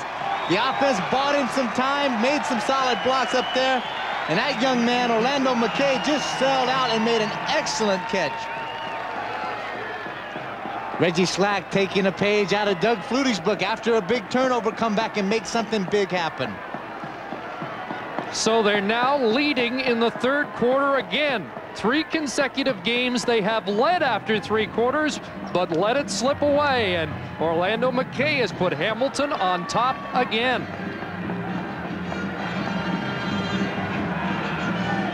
Sprint, and he's going that way all the way. He knows it's one-on-one coverage. Junior Thurman picks the ball up at the last minute, but McKay just makes an excellent job of sailing out and concentrating and looking that ball in. Slack delivered it right on the money. Well, McKay, the fastest man on the Tiger Cats team, was an All-American in track at Washington. Used that speed to get behind Junior Thurman and stretched out to make a terrific catch for his first Canadian Football League touchdown. And the Hamilton Tiger Cats are making things interesting again. We do have an injured cat down at the original line of scrimmage. It's Dave Richardson. But a weapon they felt they could start working into this offense for the Tiger Cats. There's Richardson on his feet.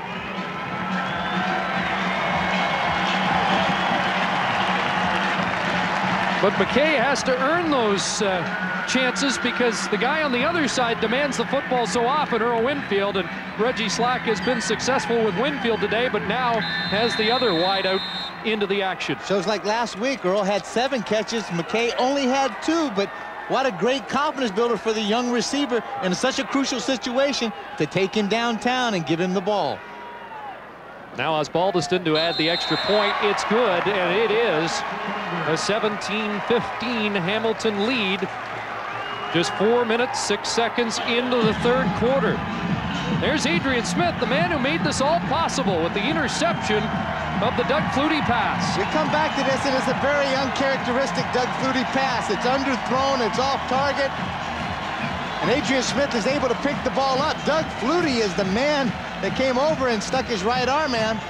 Now the guy that's blocking Doug Flutie, or trying to block Doug Flutie, is Lou Cafazzo. Lou Cafazzo is an old teammate from the Calgary Stampeders, and Lou will catch a little heat coming off the sideline saying, hey, you can't even block a quarterback.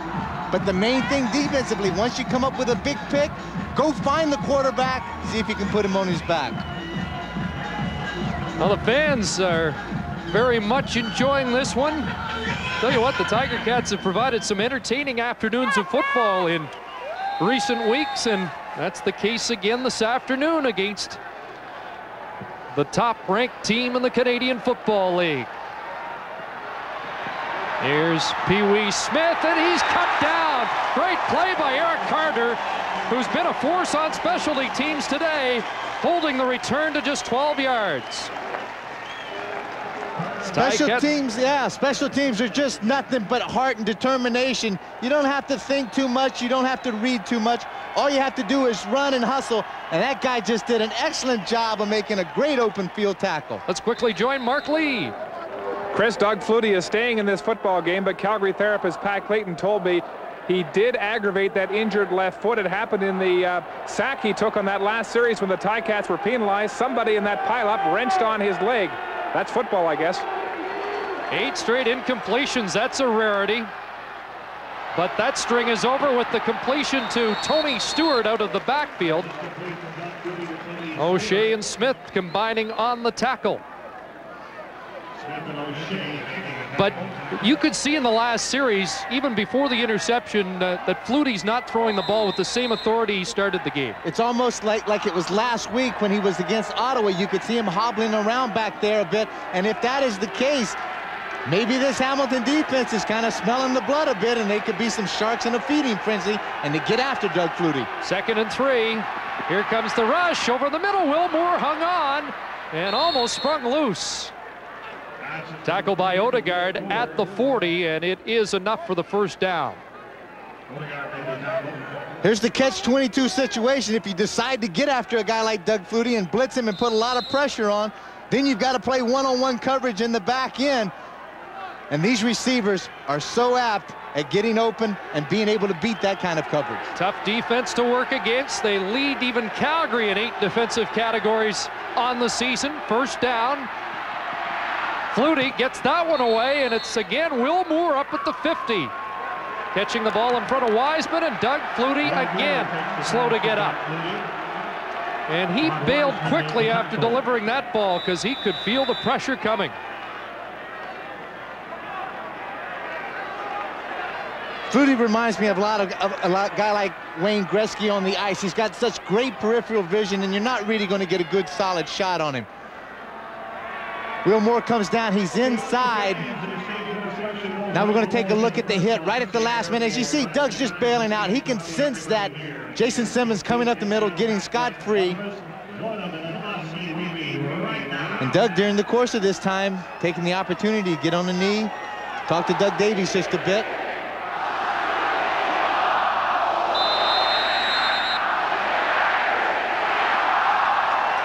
Moore was just shy of the first down, so it's 2nd and inches, and Flutie can be extra dangerous in this type of situation.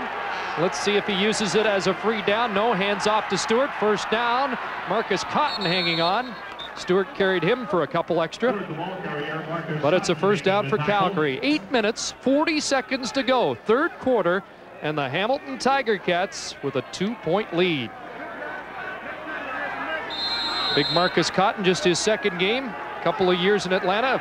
Former 2nd-round draft choice in the NFL. And a knee injury took him out of action for a couple of years. He's on the comeback trail. Here's Stewart off the right side. Not much there. Stewart may have got one as his momentum took him forward. And O'Shea has been busy. I'll tell you what, we critiqued the Mike O'Shea scouting report at the start of the game, but he's been a force. Take a look right here. Is Bruce Covington is going to come across. Now just take a look at how this play is disrupted. As he comes across, boom, there comes Marcus Cotton, and he just absolutely eliminates Bruce Covington as a blocker. Here comes the rush on Flutie off his back foot. It's incomplete. And the Ticats have really turned it up a notch in this 3rd quarter.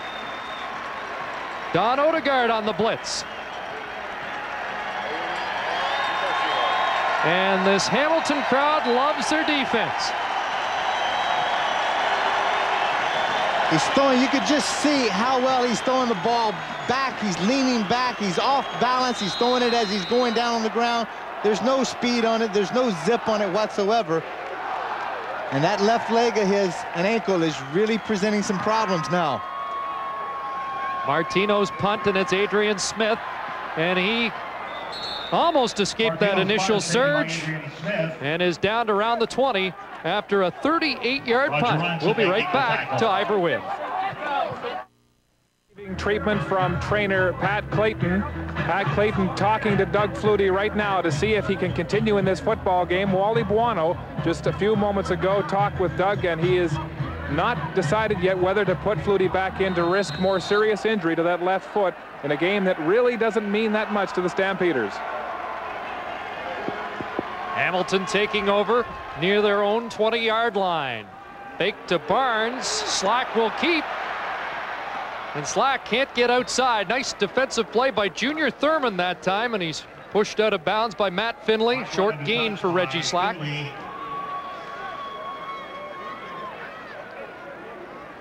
Junior Thurman victimized on the touchdown by Orlando McKay. And Taylor is warming up. Your thoughts on the decision that has to be made at, or at least considered at the Calgary bench? Well, I have a lot of faith in Steve Taylor to be able to be a quarterback out there. This is, again, a terrific offensive line. They buy time. The receivers know when they go out there they got to work a little harder. But at least if the heat's going to come, Steve Taylor's got 2 good legs to be able to get away from it if he has to. Orlando McKay with another catch in front of Junior Thurman. That's a first down for the Hamilton Tiger Cats. Just back to this Calgary dilemma. Wally Buono does have a bit of a cushion. He's not going to say it's a meaningless game, but Saskatchewan helped him out yesterday. A win today, they'd be 3 points up on BC in the battle for first, as Doug now goes to the oxygen. And any time that you have an injured part of your body, particularly a wheel, an ankle or a knee or something, it does make you work a lot harder, and it really taxes your body. And that's something that you don't normally see Doug Flutie do. He's a great athlete, in great shape, be taking oxygen on the sideline.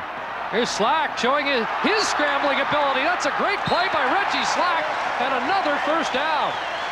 Marvin Pope finally brought him down, but Slack showing you he can do it, even though he's got a questionable knee, arthritic knee, that limits his ability to run too much. Reggie Barnes had a knee down for a moment, but he's up. Slack thinking that, you know, that he's not a very dangerous runner. He has got a bad knee and he can't get the job done. But just when you give him enough time, he's going to go out there and make something big happen. Dave Richardson doing really an excellent job on Will Johnson, holding him out, screening him out, and that allows Slack to take the inside move and come up and pick up the first down. Well, they did measure, and it was a first down for Slack by a foot or so. So this Calgary defense now being tested as Reggie Slack is moving the Hamilton offense. They have a 2-point lead over the Stampeders. First down at the Hamilton 43. Here comes the rush. Slack gets it away. Reggie Barnes and Alondra Johnson there, and he takes Barnes out of bounds. Matt Finley was blitzing on the play, and Slack wisely got the ball away quickly. But that's what you have to read. That's the hot route. Reggie's going to come in here. He's going to release. He let Matt Finley go. Now it's the responsibility of the quarterback. Dump it to him hot. Alondra Johnson has to come over, make the tackle, but they still get picked up about 4 or 5 yards. It makes it 2nd and 5, 2nd and 6. Ball at the 47.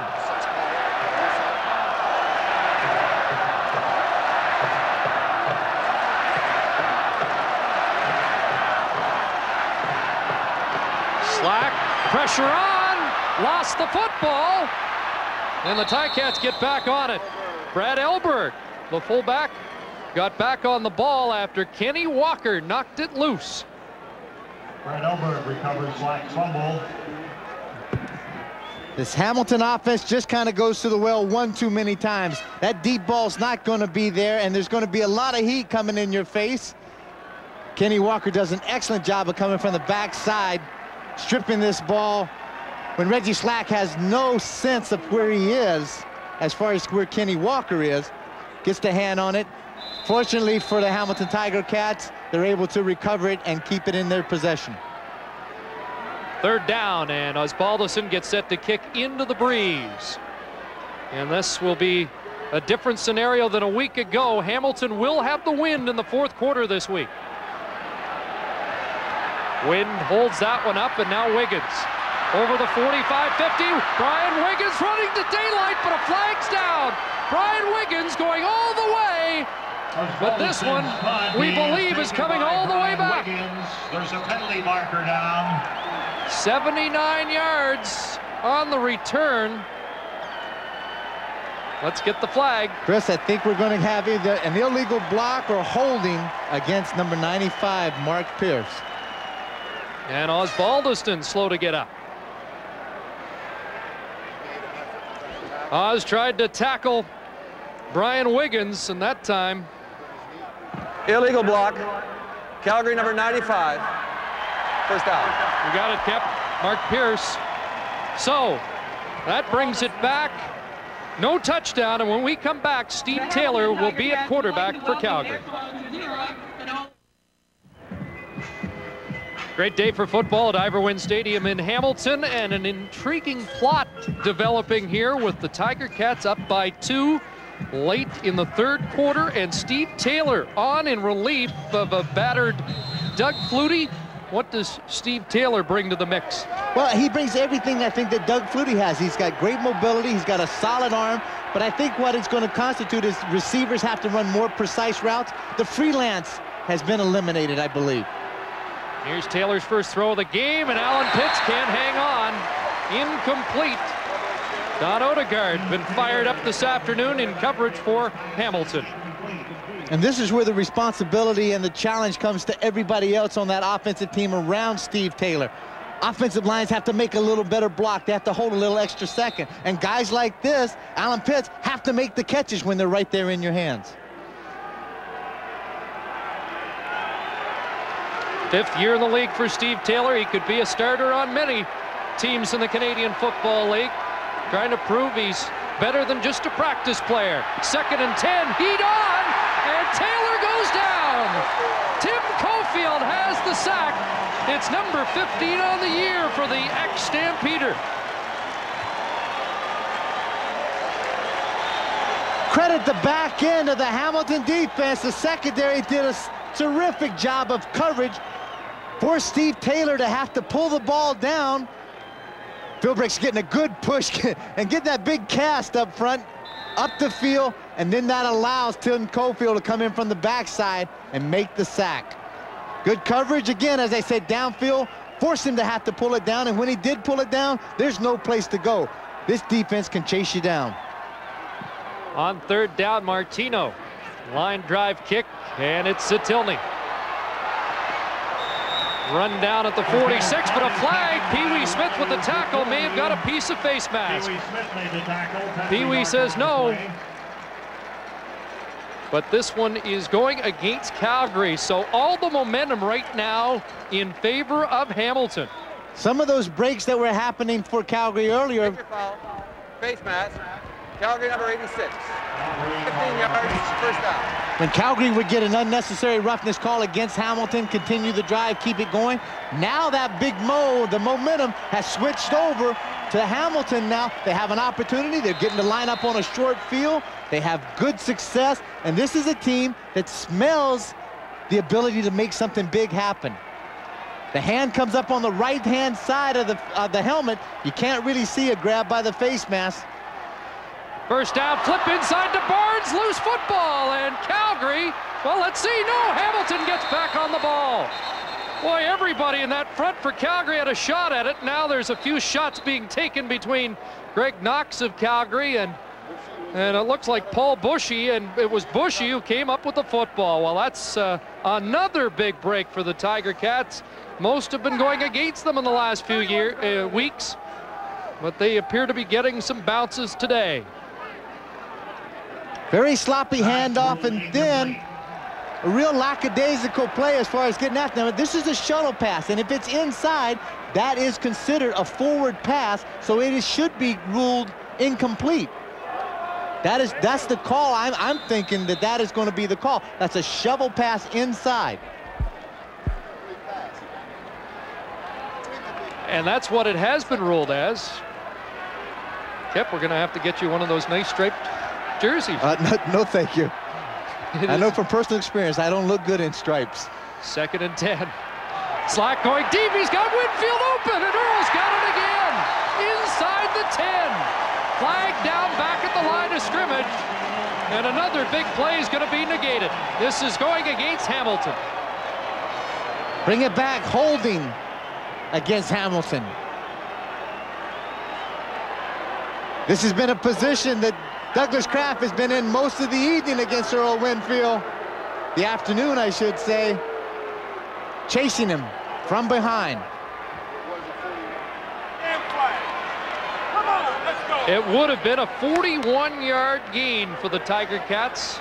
Instead, it'll be 2nd down and 20 back at the 52.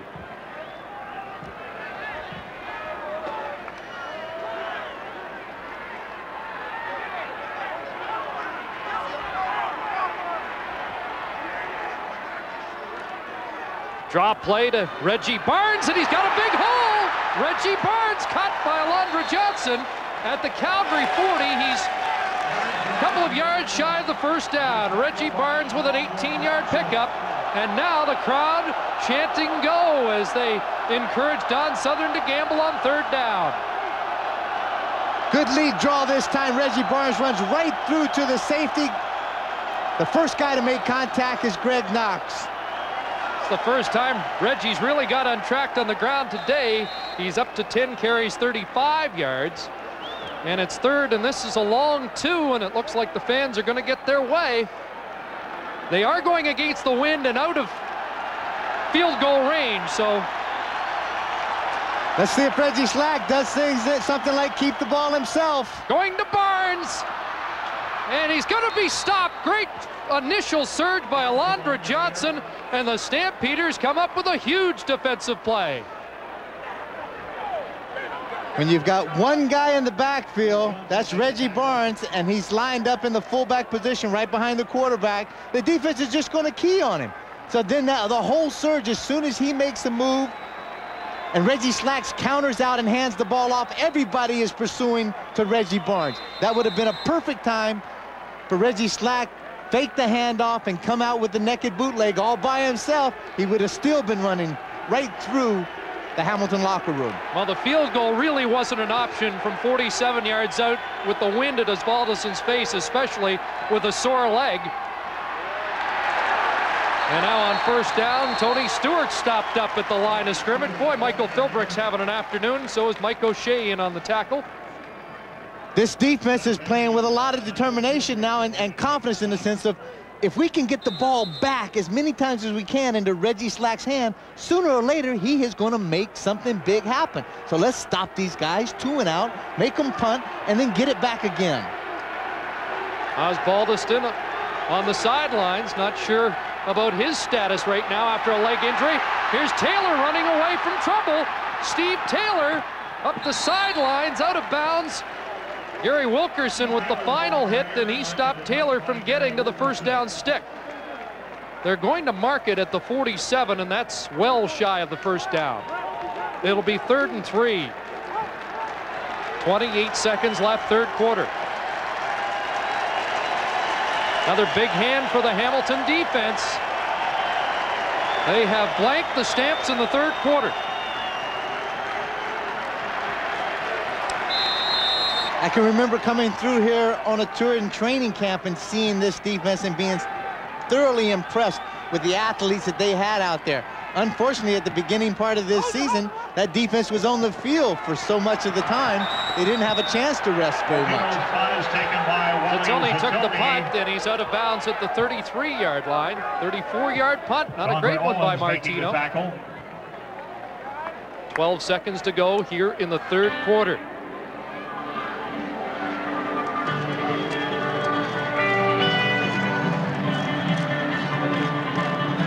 Oh, and we chatted with Reggie Slack prior to the game. One of the things that impressed me, he was not going to use any excuses for what happened last week. And we talked about the interceptions in the fourth quarter. He says, I'm not going to forget. I'm going to try and learn from those mistakes. They shouldn't have happened. And he'll try to avoid making the same ones again. He says, I don't want to ever forget. I want to remember what it's like in case I get in that situation again, to make sure I make a different call or do something differently so the outcome is different.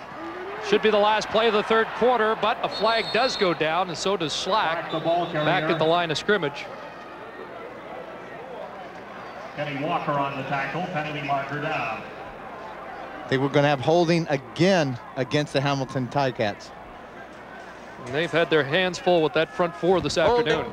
Hamilton number 57, 10 yards, first down. Val St. Germain now in the game at left tackle. Called for holding on Lubo Zizakovic. Will Johnson is lined up on the outside of him, and Will has such a great quick step to get around Val St.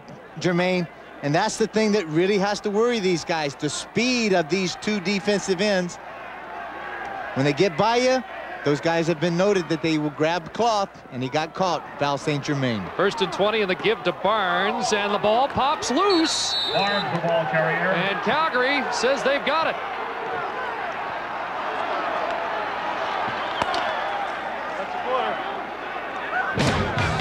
That's the final play of the third quarter as they unpile, and the Calgary Stampeders with a big turnover.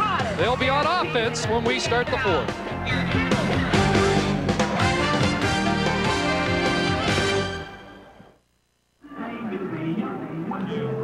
Welcome back to Ivor Wynne Stadium, where the Ticats lead by 2 as we head into the fourth quarter. News from the Stampeder sideline: there was more wrong with Doug Flutie than a sore left foot. He was kicked in the head during his last series and was experiencing problems with his balance, an equilibrium problem, so he's being kept out of this game as a precaution. And how might that affect the complexion in the final 15 minutes, Chris? Well, Steve Taylor has great field position to start the fourth quarter at the 29-yard line after Kenny Walker's fumble recovery. Here's Taylor looking for Alan Pitts, and a flag goes down, and Greg Eaglin's heated up. Eaglin and Pitts get in a battle, and there's contact, and just as Alan Pitts was making his break, I think they're going to call illegal contact against Greg Eaglin.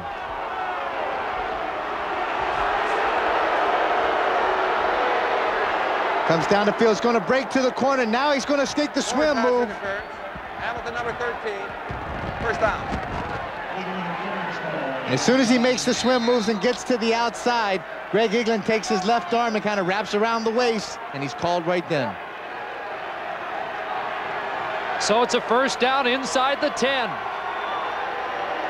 Hamilton for the fourth consecutive week leading into the fourth quarter, but it's a precarious lead here. Taylor looks to the end zone, almost picked off through the hands of Greg Eaglin.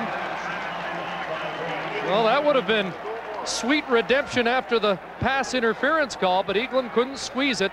The pass was intended for 82 Will Moore. Payback would have been very interesting on this play, but Eaglin does an excellent job of jamming, then trailing behind the play, and a very poorly thrown ball by Steve Taylor, thrown way behind Will Moore. The only guy that did have a chance to catch it was Greg Eaglin. Second and goal. Out of the shotgun, Taylor taking a look. He may run, he does, to the 5, to the 4, but he's short of the end zone. Michael O'Shea, the middle linebacker, the North Bay native, again Hassan Bailey helping out. And it's third down, and the field goal unit coming on.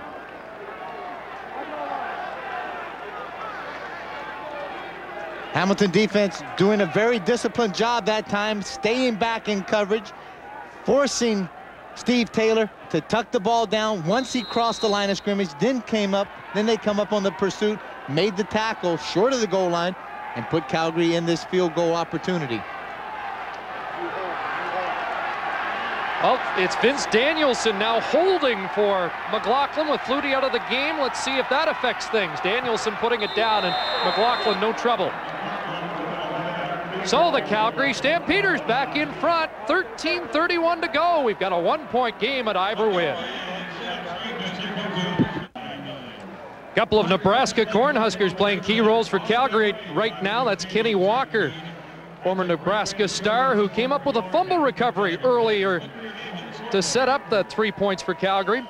Matt Finley comes from the outside and contain, and right at the last minute, Reggie Barnes kind of turns his shoulder sideways and tries to slide through the hole, and that exposed that ball and made it vulnerable, and Matt Finley and Kenny Walker made a big play in that. The other Cornhusker, Steve Taylor, now in at quarterback for Calgary as Reggie Slack dumps it off to Paul Bushy, his first catch of the afternoon, up to the 43-yard line, gain of 8.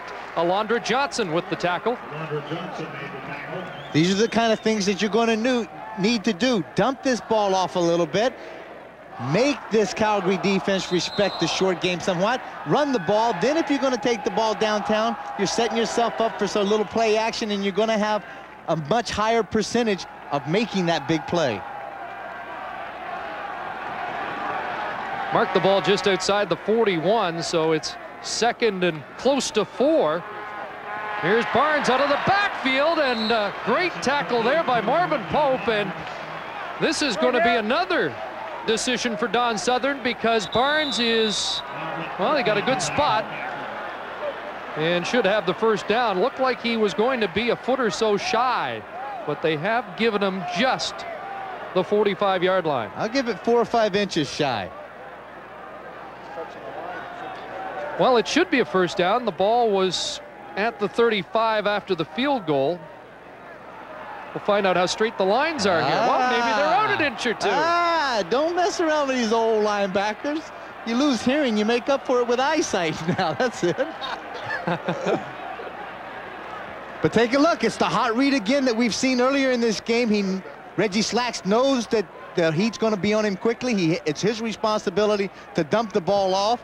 Marvin Pope does an excellent job coming from his middle linebacker position to come over to make the open field tackle.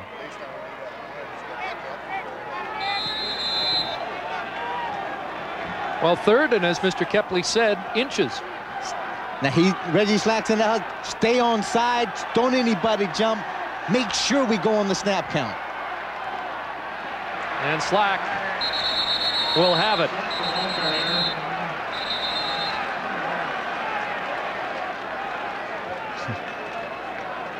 Not a real aggressive effort by Reggie Slack coming out from underneath the center, but he knew that he didn't have to get very much.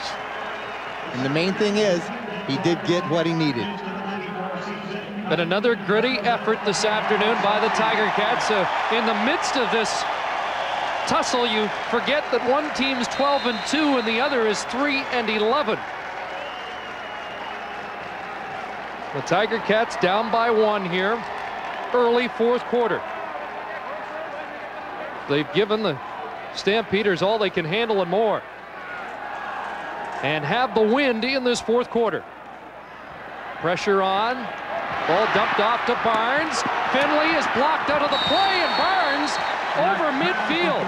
Earl Winfield was the man who delivered the crushing block on Matt Finley.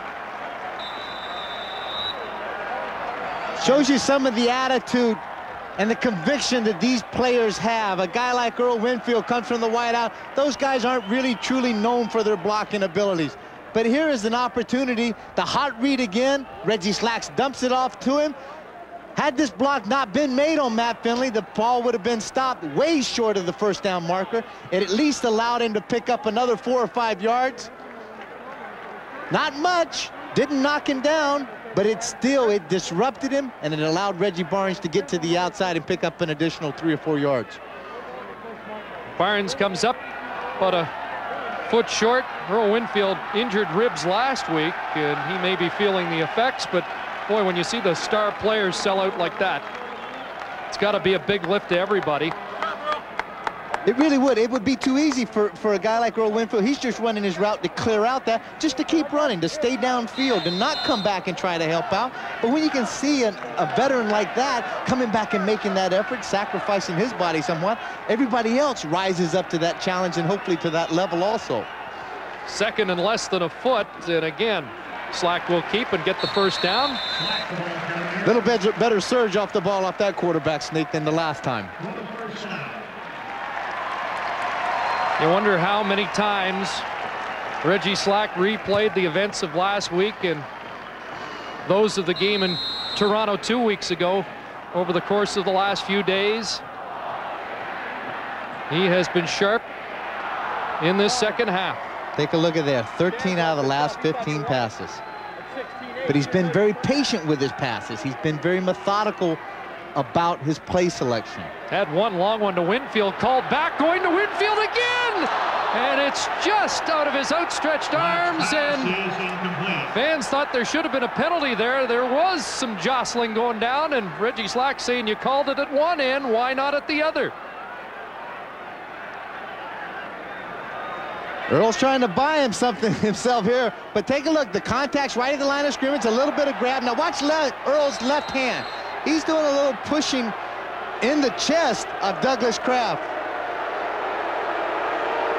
Fans saw replay here on the new scoreboard, and they are showing their displeasure that no flag was thrown. Will Johnson gearing up again with Slack in his sights, 2nd and 10. And Slack in trouble, and another flag goes down, this one in the secondary, in the neighborhood of Kraft and Winfield. Greg Frères was blitzing on the last play, but the flag going against Calgary. It may be against Junior Thurman. I'm not sure. He was away from the play. Illegal contact on an eligible receiver. Calgary number 3. 10 yards. First down. That time they did get crapped on Winfield. Now, this is the good thing about a veteran and what he can do. A guy like Winfield, he can take defensive backs out of their game, get them more worried about the physical contact and the one-on-one challenge and the machismo that goes out there on the field and the trash talking.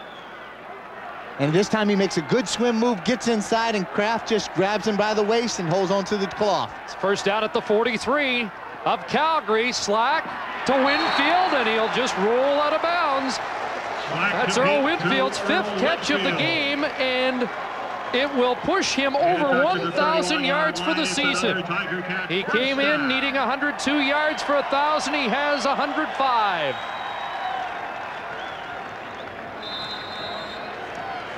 Douglas Kraft just not playing very well one-on-one coverage that time.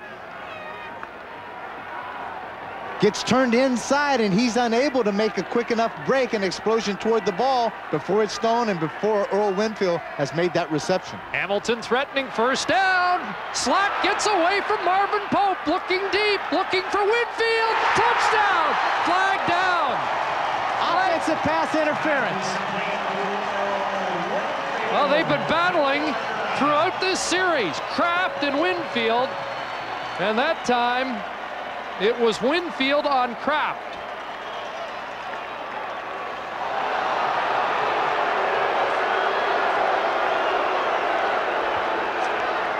Tell you what a plot this is with Kraft and Winfield. Forward pass interference.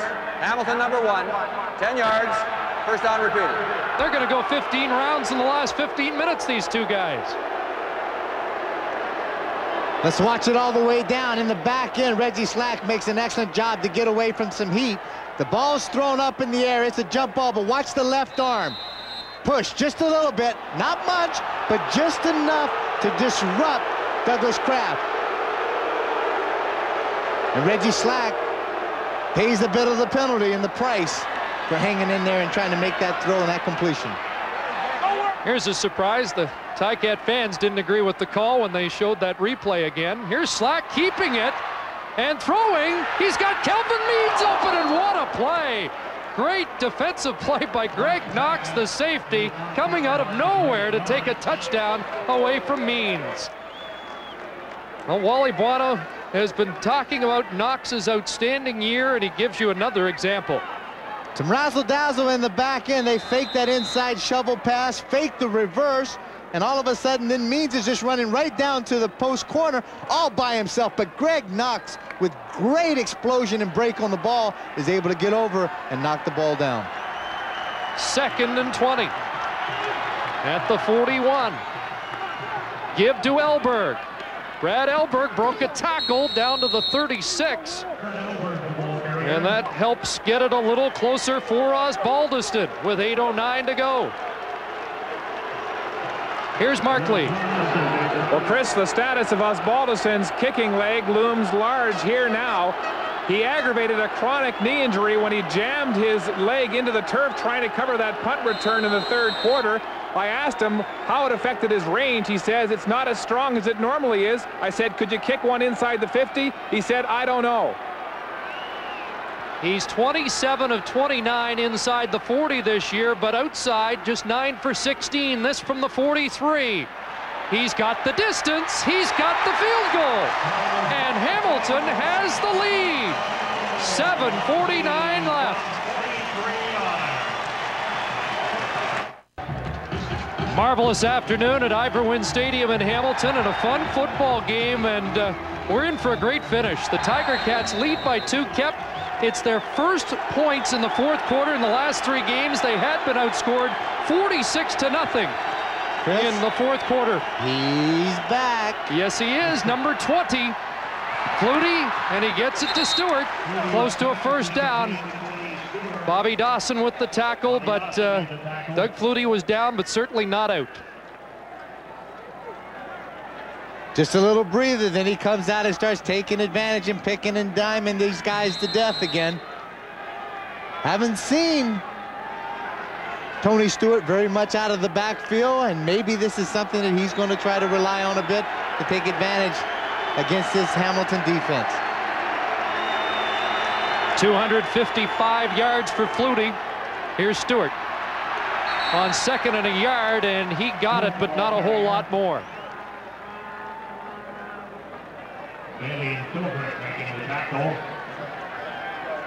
Chris, that front four of Hamilton has been very, very impressive today. Cotton, Philbrick, Simmons, and Cofield across the middle, particularly against the rush. Toronto and Ottawa set to go tonight. If Hamilton wins, boy, that puts the heat on Ottawa and Toronto as the race for the playoffs in the East heats up. Calgary trying to move 3 clear of BC in the West. Here's Flutie throwing a completion to Sean Daniels out of the backfield at the 52-yard line. Daniels has a gain of 6.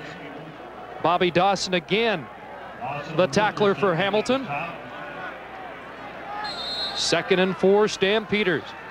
Only 2 teams have beaten the Calgary Stampeders in the past 2 seasons.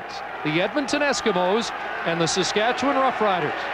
The Ticats trying to pull a major upset here, leading by 2 with 5:45 to go. Big 2nd down play, and Flutie has a wide open Brian Wiggins, and Wiggins into Hamilton territory at the 50.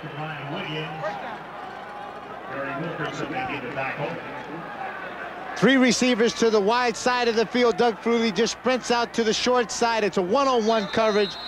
Brian Wiggins does an excellent job against Gary Wilkerson, pushing him off, then breaking back, coming back toward the ball, back toward the line of scrimmage.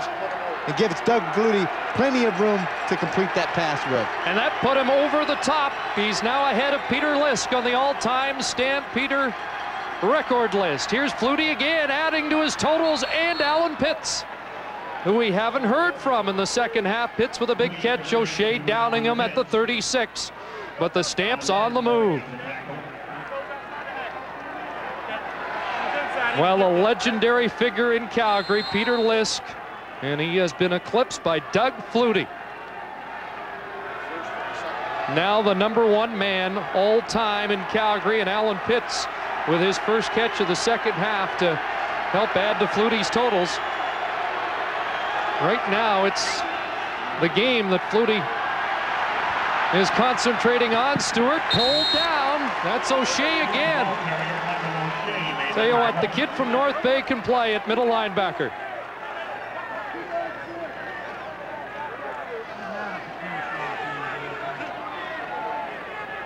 Take a look. Then all it is going to be the inside handoff as Doug Flutie comes out. The ball's going to come across, but just watch the pursuit inside out of stretching this ball all the way across the field. Looks it inside, slides down the line of scrimmage, takes on the blocker, keeps his outside arm and leg free, and is able to slide off and make the tackle on Tony Stewart. 2nd and 8. O'Shea and the Ticat defense trying to dig in against Flutie. Lots of time. Flutie open is Pitts. Alan Pitts near the goal line. And a saving tackle by Gary Wilkerson. But at the 1, 1st and goal, Stampeders. And that will put Pitts over 100 yards for the 9th time this year. Doug Flutie's looking the safety off. Now look where Wiseman is. Number 6, the safety is up about 10 yards, kind of poaching in the middle somewhere. That allows Alan Pitts to get behind him, and he has no help. Odegaard has no help inside. See, Odegaard lets him go to the safety, who he thinks Wiseman is deep to be able to make that play. 1st and goal. Flutie calls his own number, but a flag down. Delay a game, I think he's going to get called. And this could be a huge penalty against Calgary. You don't like to give yardage when you're that close. We'll sort it out. Calgary number 20. And be back to Hamilton after this. Well, things got so scary last week in the 4th quarter, you'd think it was Ivor Wynn Stadium on Elm Street, and another 4th quarter lead, not as big in jeopardy, and Ticat fans taking care of that sign. You don't walk around as a fan of the opposition in Hamilton that easily. Here we go, though. A time count violation makes it 1st and goal now from the 6. Big penalty against the Stampeders with under 3 minutes to go. Give to Stewart, right side, and Tony Stewart in for the touchdown. Tony Stewart with his 13th touchdown rushing this season. And his 18th overall. We've talked about Calgary records as Doug Flutie has quietened the crowd here. Stewart tying a record set by 3 others with his 13th touchdown. And now Calgary looking for the 2-point convert, Kep. Smart call this time. Going to force Hamilton to have to take 2 field goals to tie it up if they are successful with this 2 points. Now, though, Doug Flutie's had to call timeout. Well, it is a 4-point lead. This could make it 6. 5 or 6 points, should it really make that much difference? Takes away 2 field goals from Hamilton with 2:34 to go. But Stewart with 13 touchdowns rushing ties a Calgary mark, co-held by Earl Lunsford, Lavelle Coleman, and James Sykes. Doug Flutie showing great respect also off that right side behind Bobby Pandelides. And Rocco Romano, who's starting at the right tackle in place of the injured Kenny Moore. Kenny Moore, we heard, has a separated shoulder. Should be back from what I'm talking to Bruce Covington right before the game, hopefully in 2 or 3 weeks. And if that'll be the case, so good luck to Kenny on his return. Here's Flutie faking inside and rolling. Now the rush on, throwing in the end zone, tipped away. Todd Wiseman. So it remains a 4-point lead, 2:34 to go.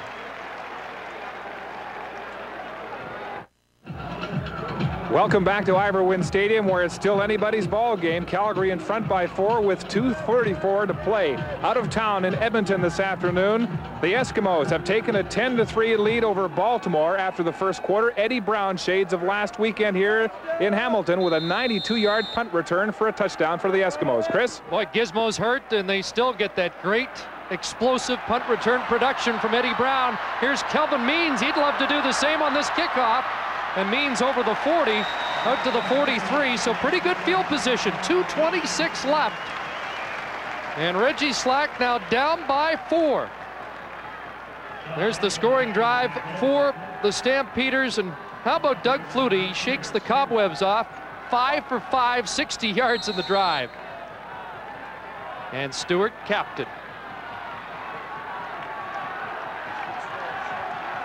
How can Reggie Slack answer back?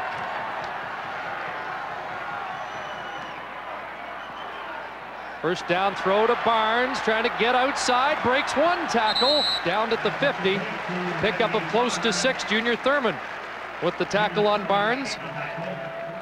Calgary very contented to play a zone defense that time, anticipating hopefully just to roll up on the short pass, forcing Reggie Slack to have to throw that. And one thing that Reggie Barnes does very well as a back is that he makes that first guy miss him when he's in the open field. 8th catch for Reggie Barnes for 54 yards. Second down with 3.5 yards, and Reggie Barnes gets the call and gets the first down, and a big one at midfield.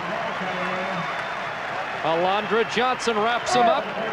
Gary Durchek, the offensive coordinator, sending in plays. Looks like he wants a hurry-up offense here with 2 minutes exactly left. And the fans at Ivor Wynne hoping not to be disappointed in the 4th quarter again. Precious times being run off the clock right now. I would suggest that this, that hurry-up offense, if they're capable of running it, use as much time as they can. Slack stepping up, Walker in pursuit, Winfield's open, and in Winfield out of bounds to stop it with 1:36 to go. Well, you can look at it 2 ways. Do you want to get it done quickly, or maybe get it done and not have any time left for Flutie to answer back? 19 yards the pickup to Winfield. Well, this hasn't been a team so far that's had tremendous success in possession drives. They're just marching this ball right down the throats of the Calgary defense. And this guy can come up with a big play at any time that you want to. Another terrific day as he's been matched up against Douglas Kraft. First down, Hamilton. Slack has some time. Safe pass to Barnes, and just in case that was a lateral, Barnes scooped it up, but it is an incompletion. And you look at plays like that. Last week, Don Southern was saying this a one drop ball by Barnes, a pass slightly behind him when it looked like he had clear sailing to the end zone. Instead of a touchdown, the incompletion forced a field goal. They settled for 3, and it may have been a turning point in the game. So every play now critical. You need to be so focused and concentrating on what your responsibilities are. 2nd and 10. Slack, lots of time. Now he's on the run, looking deep, looking for Winfield, and pass interference is called. The ball picked off by Kraft. 2 defenders against Winfield in the end zone. And yet Winfield draws the flag.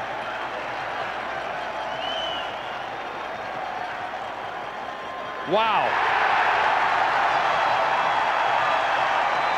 That's a savvy receiver, because Winfield was covered. I thought Reggie Slack threw that up for grabs. And it was thrown right in the middle of a group.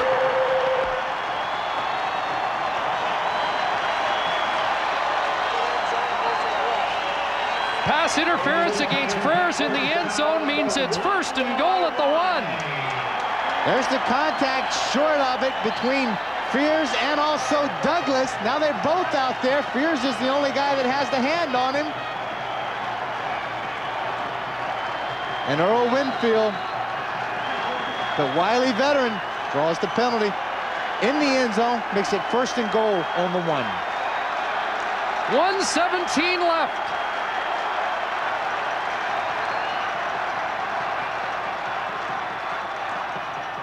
Handoff to Barnes, doesn't get it. Marvin Pope closed the hole as Don Southern anxiously looks on. I'm not sure this is all bad as long as Hamilton knows they can get in the end zone. They'd like to take a little time off the clock, but they got to get in too. But don't take this thing too lightly. I think that was a very slow developing play, and playing between the tackles, there's none better to stop the rush than Big Daddy Marvin Pope. 2nd and goal from the 1. Slack, touchdown.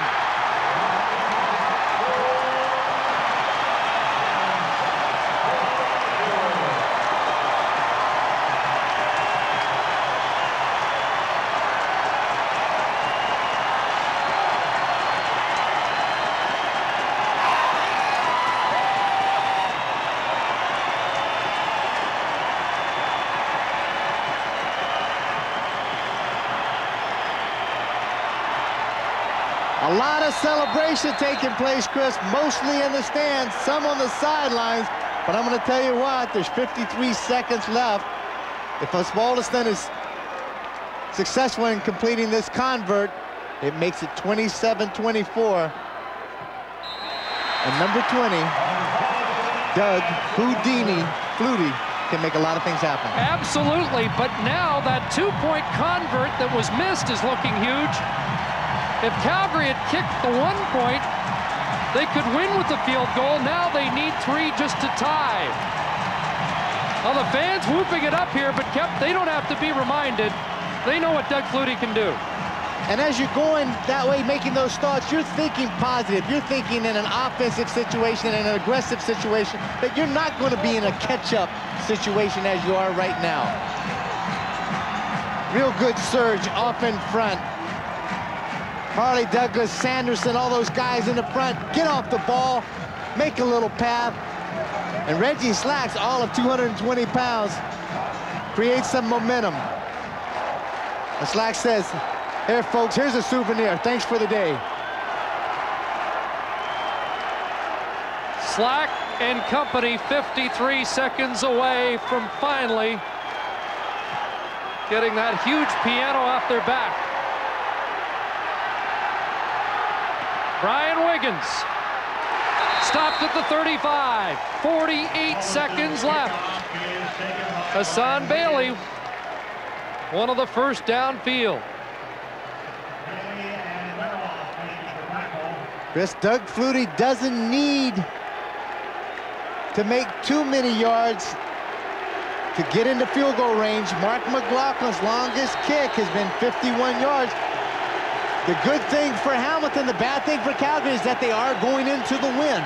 Don Southern says he's 4-1 as a coach against Flutie. Oh, this would be the sweetest one, but there's plenty of time for the Magic Man to do it again. Flutie, lots of time. Cofield in pursuit. Now Philbrook, Flutie throwing, and it's dropped. Pee Wee Smith should have had that one. Wally Zatilny, Ken Abrera, and big boisterous house at Ivor Wynn enjoying this. That play took 10 seconds, 38 left. Everybody in the house, I think, expects this one to go to number 18. Well, Pee Wee Smith has made some great big catches in his day, but when you need a clutch receiver, I don't think there's a better choice than number 18. Lots of time for Flutie. He goes to Pee Wee Smith, and Wilkerson wraps him up way short. It'll be 3rd down. And about 3 yards. 7 more seconds run off the clock. 3rd down. 3.5 yards to go. Clock running. Flutie has to get the 1st down to keep the hopes alive. Time ticking down. They had to use a timeout. Here's Flutie throwing.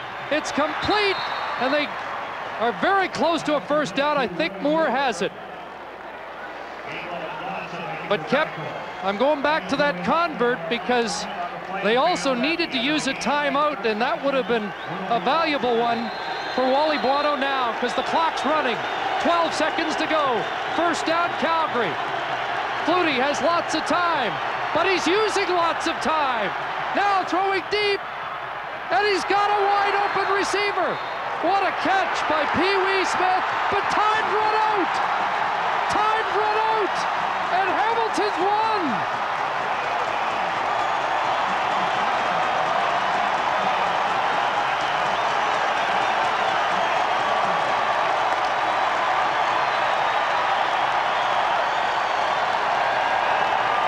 Flutie says there should be 1 second left on the clock. And they would have been in field goal range, but this one is over.